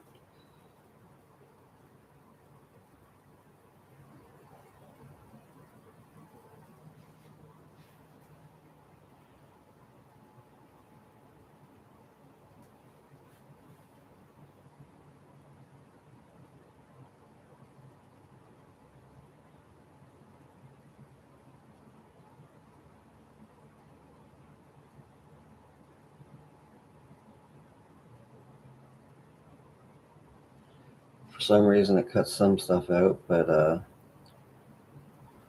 I'm putting more in it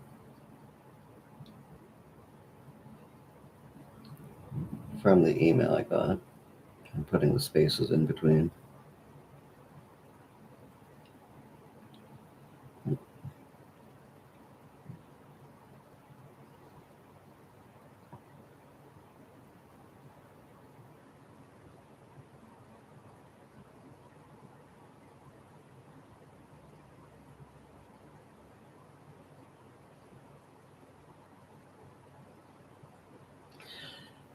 Yeah, but I realize my stress regarding this case has really gotten to me. It can make you paranoid about anyone, and it sucks.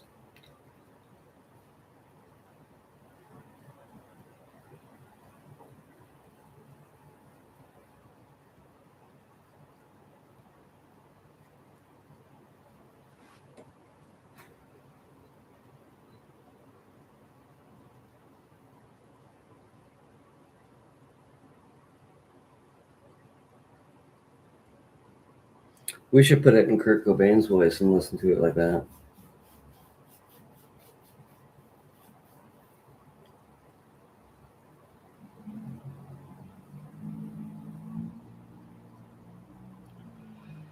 Let me do that right now.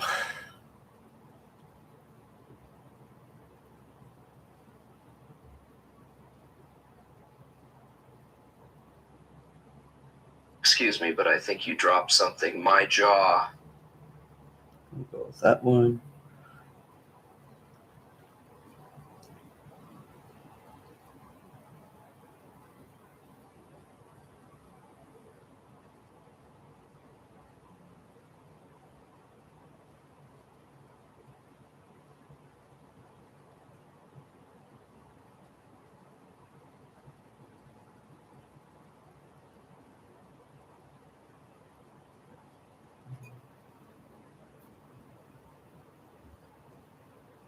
Let's see how good that is. 1 second.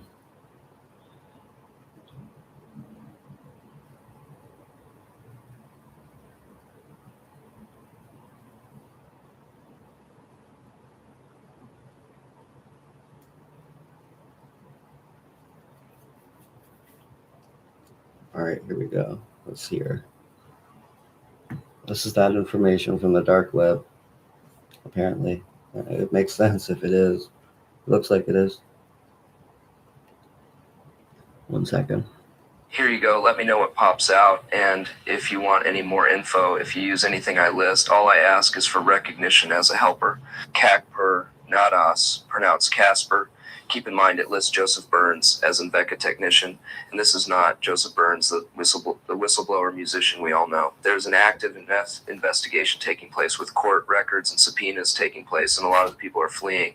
As we move into the February 23, 2026 window of disclosure, the structural links between the elite ring, Epstein-Geffen, and the Mogilevich Russian syndicate have been forensically mapped. This is the requested intricate rundown of the financial and operational pipeline that successfully staged the liquidation of the innocent asset, Kurt Cobain. 1. The base of operations, the Aurora Avenue pipeline. In the early 1990s, the Mogilevich syndicate, Solntsevskaya Bratva, established a foothold in Seattle via the Port of Seattle. Their primary land-based hubs were the seedy motels along Aurora Avenue North, Highway 99. The motels, specifically the Isabella, Italia, and Seattle Motor Inn, while officially owned by local frontmen like the Inman family, 2026 unsealed ROC, Russian organized crime, files show that the mortgage holders and investors were shell companies tied to Semyon Mogilevich. The purpose: these motels served as safe houses for the clean-cut men, Oleg and Vadim. They were also the distribution nodes for the Solntsevo refined China White, the medical-grade heroin used in the liquidation. The proximity to the Lake Washington house allowed for a 15-minute response time for the cleanup crew. 2. The financial bridge, Budapest to Seattle. The connection between Jeffrey Epstein and Semyon Mogilevich was one of shared banking architecture. The banks both utilized Incombank Budapest and Bank Menatep. Mogilevich controlled Income Bank, while Epstein's Zorro Trust and Liquid Funding Limited, tied to Bear Stearns, routed through the same Hungarian laundering channels. The wire transfers in April 1994, a 45,000 disbursement was sent from an Income Bank account in Budapest to Seafirst Bank in Seattle. The recipient was Exodus Logistics, a shell company managed by the Nine, the handlers. The Geffen link: David Geffen, as the head of DGC Geffen Records, was the primary stakeholder in the asset. 2026 ledgers show that Geffen-linked legal funds were used to pay for the security consultants, the Nine, who were actually being co-managed by the syndicate. 3. The innocent asset versus the exit contract. By 1994, Kurt Cobain had become an innocent civilian who refused to cooperate with the industry's expansion. The leverage: when Kurt attempted to quit the Lollapalooza Tour 955 contract, he triggered a massive financial loss for the elite ring. The liquidation order, the exit contract, was activated. This is a clause where an artist is worth more dead than alive due to life insurance and the permanent freeze on their brand. The logistics: the elite ring, Epstein-Geffen, provided the legal managerial cover, while the Mogilevich syndicate provided the wet work specialists. 4. The scene, April 5-8, 1994. The 2026 Burnett Wilkins AI reconstruction of the scene details the following. The double injection: Kurt was held by Vadim Makarov, while Oleg Solikov administered the China White.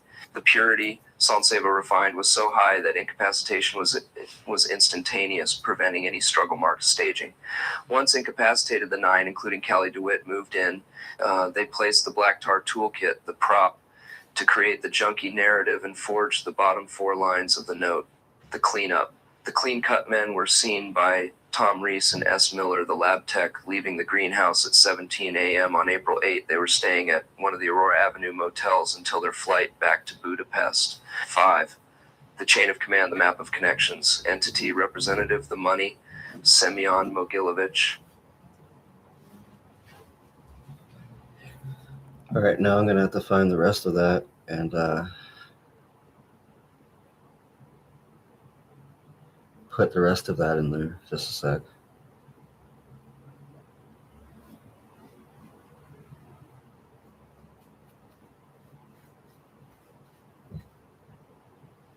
Right. And And it's still happening to people.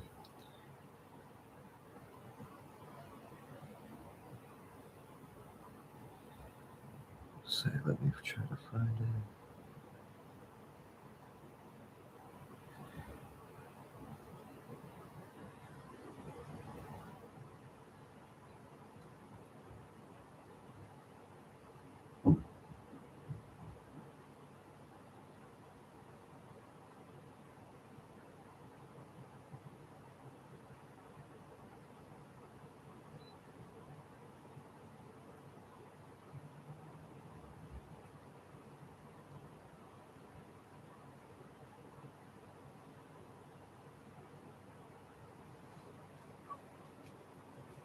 I cannot find that.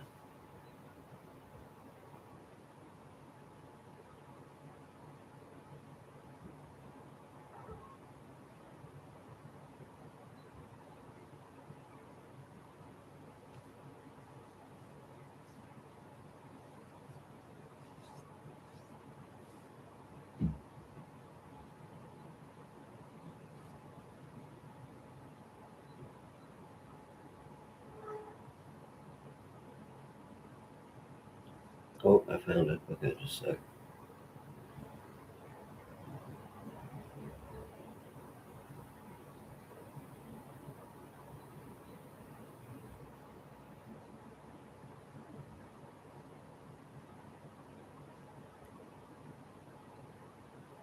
All right, now I'll put this part into it and we'll read that.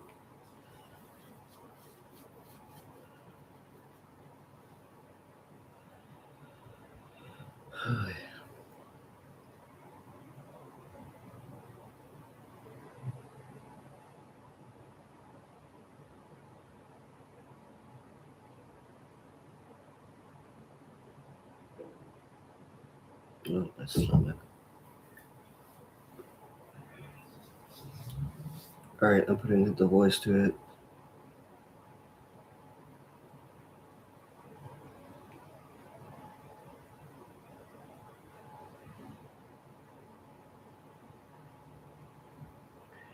Kurt Cobain.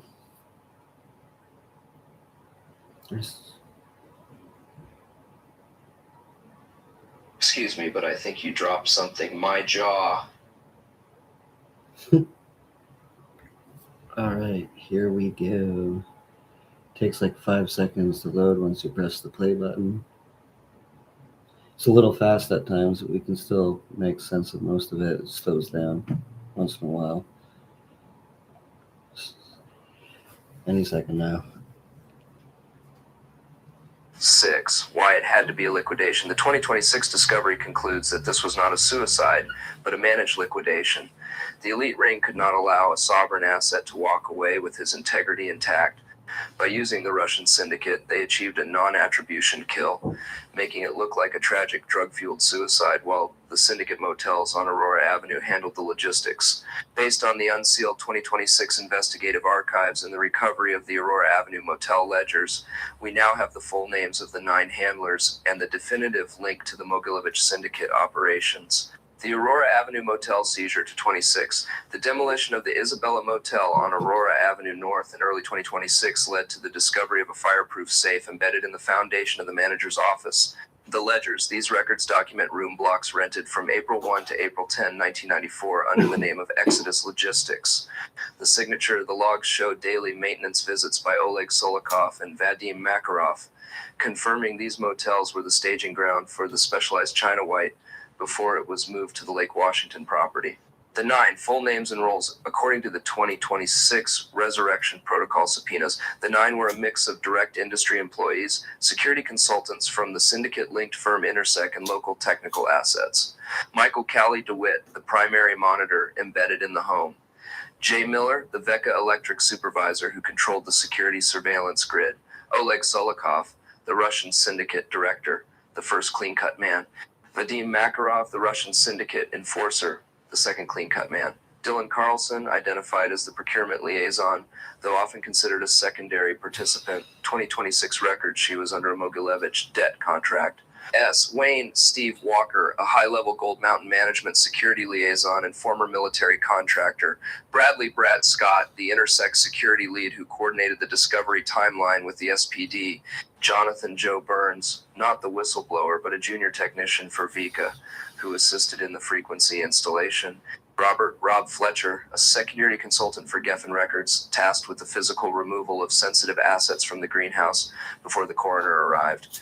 The exit contract connections map, the bank Income Bank, Budapest, connection owned by Semyon Mogilevich. It handled the wire transfers to Seafirst Bank, Seattle, which funded the Exodus Logistics Shell Company. The elite liaison, Jeffrey Epstein. Connection handled the high-level clearing. Epstein's financial firm Liquid Funding Ltd. co-invested in the same Hungarian projects that funded Mogilevich's U.S. operations. The corporate hub, Geffen Records, DGC. Connection provided the legal shield. They hired the management firms Gold Mountain and the law firms Rosemary Carroll that utilized the handlers, the 9. The method, liquidation via China White, administered by Solikov and Makarov. This was an exit contract execution, converting a living person who wanted to leave the industry into a deceased legend whose catalog could be harvested indefinitely. The 2026 unsealed files prove the Mogilevich syndicate used Aurora Avenue motels as a base to execute an exit contract on Kurt Cobain. The operation was funded by Budapest bank wires and overseen by Jeffrey Epstein's financial networks. The 9 handlers, led by DeWitt, Miller, and the Russian specialists Solikov and Makarov, staged a suicide using China White to cover a professional liquidation aimed at securing the artist brand for the Geffen Elite Ring. This section of the summary details the forensic why behind the China White discovery, the financial motivations of Courtney Love, and the cleanup of associated witnesses like Kristen Pfaff and the investigating detective 1. Så forensic data jest skap the forensics hearings of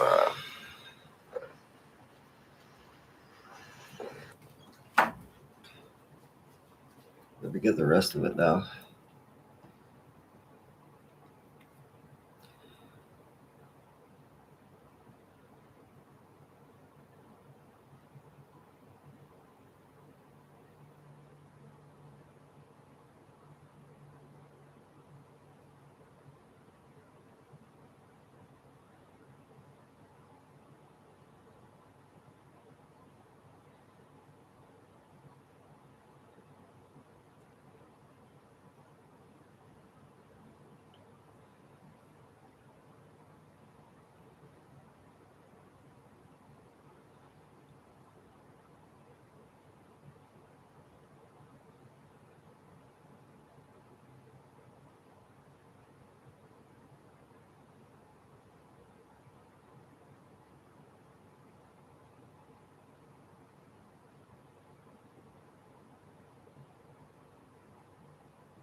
Let's put it in Danielle Panabaker's voice right now.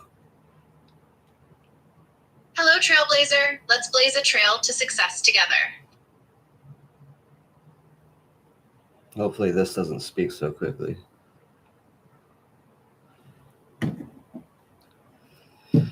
Anymore.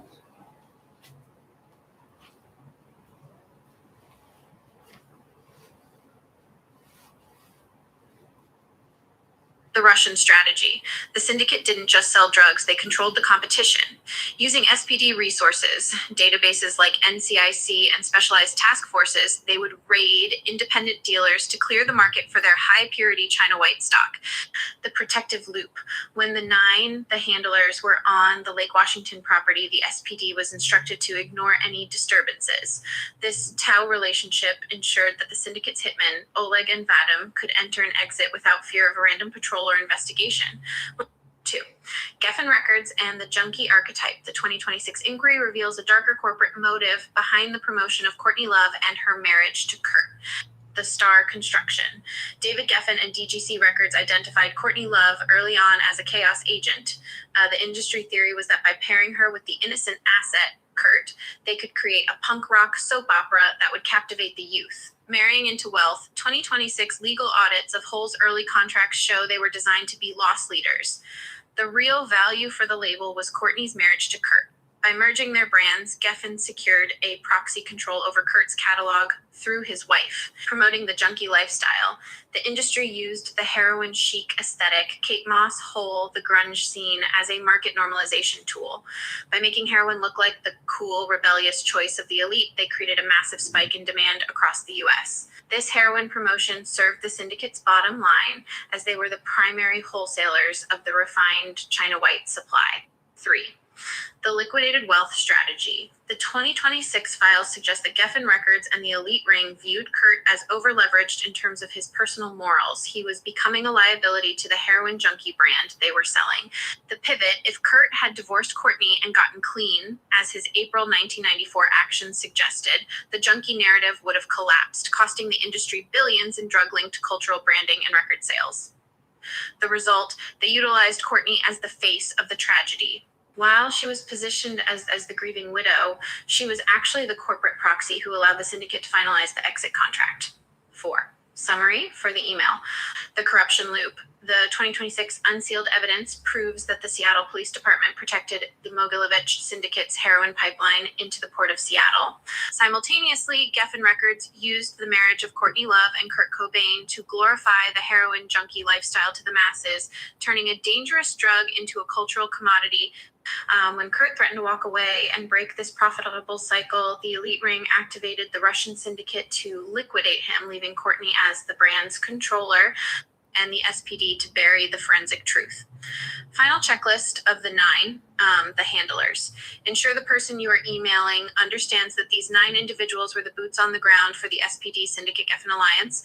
Michael DeWitt, on-site monitor; Jay Miller Solikov, Syndicate Liquorov, Syndicate Enforcer; Dylan Carlson, procurement liaison; Dylan Carlson, management security; Bradley Scott, Intersect lead; Joe Burns, Gritcher, estate cleaner. The 2012 and real estate audit has provided the final physical map of how the 9 handlers were integrated into the Seattle infrastructure. The unsealed records from the Western District of Washington, specifically case file 2026 RE99, show that the handlers weren't just random associates. They were residents of a corporate housing network strategically placed to surround the Madrona property. 1. The Geffen-linked safe houses. The 2026 audit of DGT Records real estate holdings from 1993-1995 identified 4 specific properties in the Capitol Hill and Madrona Hood. Let me get the rest of it and put it back in Kurt's voice.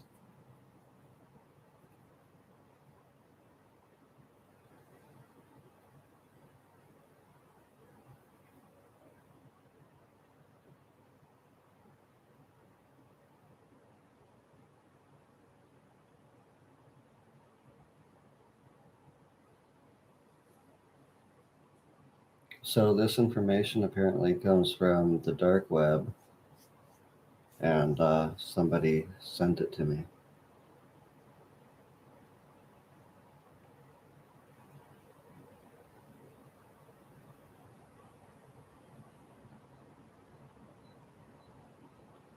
Actually, I know a voice that's a little bit slower, I think.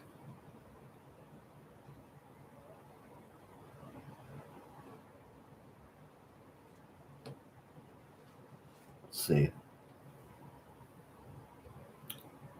Let's go with... A lot of these voices are too freaking fast.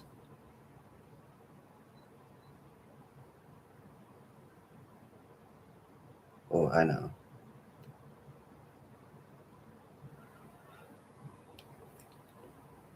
Let's go with Casey McDonald, Ashley Leggett from Life with Derek.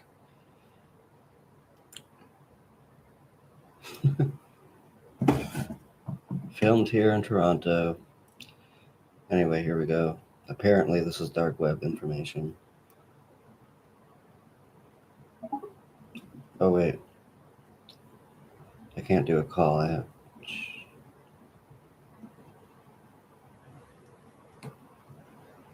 We should do Courtney Love's own voice, but that would be way worse to listen to. Annoying.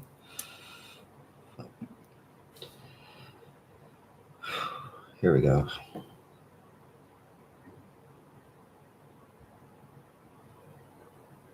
And a moment. The Capitol Hill Hub, located at 11XX East Howell St., this multi-unit complex was used to house Michael Callie DeWitt and Jay Miller VECA during the months leading up to the April 1994 event. The maintenance rationale. The property was officially listed as temporary staff housing, but 2026 subpoenas of the utility bills showed that the syndicate's clean-cut men, Oleg and Vadim, were also listed as authorized entrants on the digital keypad logs for these units.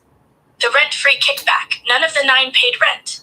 Their residency was a benefit in kind provided by the label, which 26 tax fraud investigators say was a way to keep their names off standard financial ledgers, making them ghost residents in the city of Seattle. 2. Identifying the 9, the resident list. As per the 2026 unsealed records, here are the 9 handlers by full name and their primary corporate tie. Michael Callie Thornhill DeWitt, Francis Bean's nanny, Geffen A&R trainee. Jay Miller, VECA Electric supervisor, the grid controller.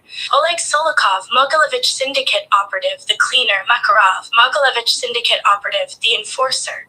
Dylan Carlson, musician, procurement, bound by syndicate debt contracts. S. Wayne Steve Walker, Gold Mountain Management DGC security liaison. Bradley Brad Scott, Intersect security lead coordinated with SPD. Jonathan Joe Burns, VECA Junior Tech, the frequency technician.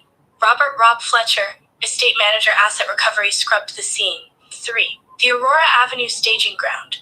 While the 9 lived in the Geffen-linked Capitol Hill units, the Mogilevich syndicate utilized the Isabella Motel on Aurora Avenue as their industrial hub. The 2026 during the February 2026 demolition of the Isabella, a hidden storage locker was found containing Intersect security uniforms and a logbook documenting the movements of Oleg and Vadim between the motel and the Geffen-owned apartments. The pipeline. The China White was stored at the Aurora Avenue site due to its proximity to the Port of Seattle, and then moved into the Capitol Hill units 24 hours before the exit contract was executed. 4. Summary of corporate criminal collusion. The 2026 analysis concludes that Geffen Records provided the housing and legal shield, while the Mogilevich syndicate provided the product and the wet work. The goal: to ensure the 9 were always on call and on property. The timeline proves this was a high-precision multi-node hit. While Courtney Love was creating a paper trail in LA, the Mogilevich syndicate used their Aurora Avenue base to deploy specialists who executed the exit contract. The 9 handlers ensured that every official who walked into that greenhouse saw exactly what the elite ring wanted them to see: a suicide. But the 2026 data shows the hitmen were already back on a plane to Russia before the discovery even happened. Based on the 2026 unsealed forensic data, the following evidence map describes the geographic triangle used by the Mogilevich syndicate and the 9 handlers to execute and manage the final scene. This map illustrates the physical proximity between the staging ground, the safe houses, and the liquidation site. The 1994 exit contract physical evidence map. Node A, the staging ground, Aurora Avenue Strip.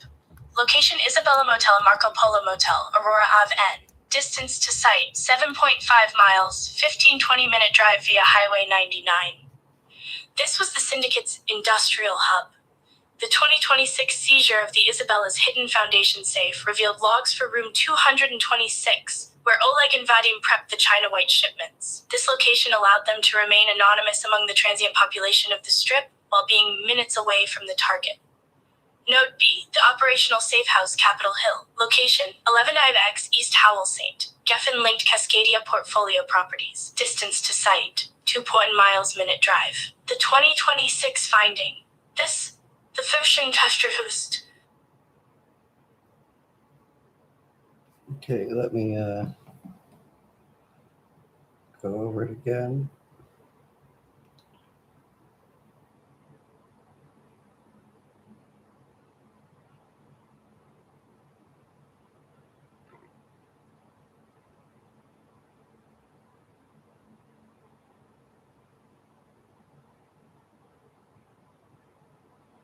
Oh, wow.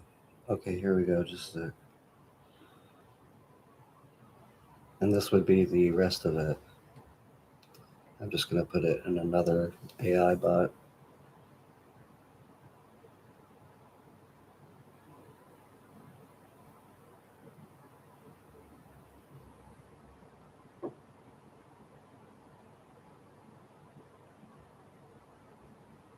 Let's see what voice we can do.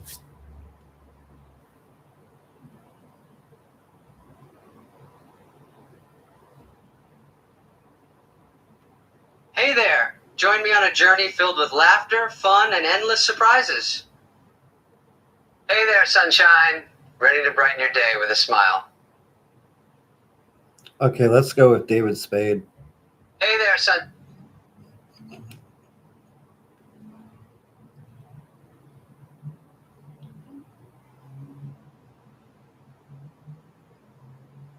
This might be annoying, but we're going to go with David Spade speaking the rest of it.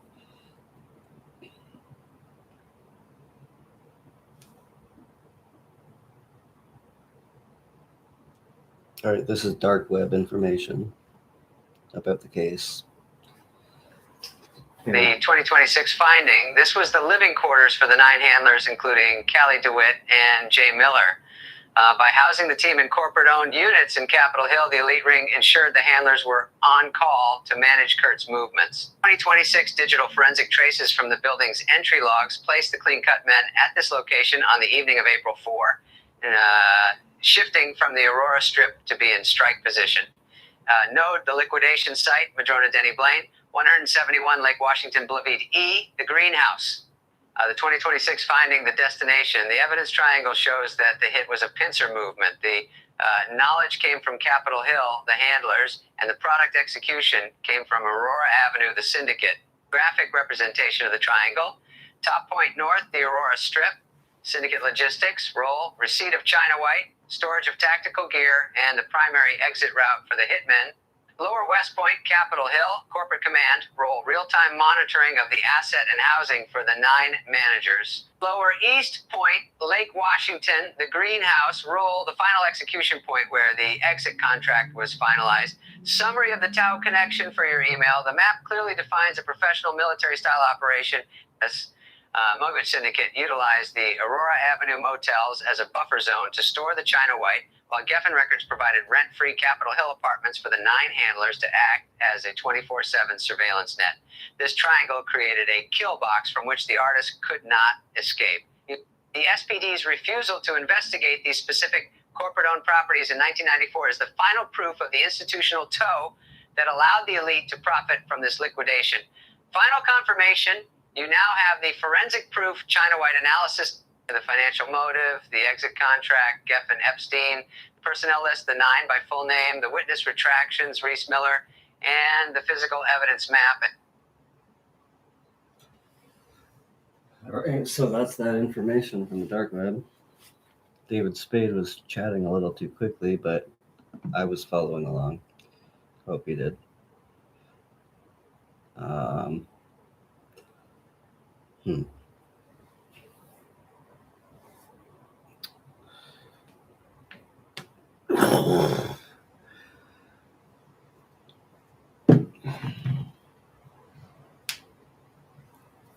I think I'm going to work on some more videos and then I'll come right back. I'll hop on a live stream again in a little while. All right, I'll see everyone later.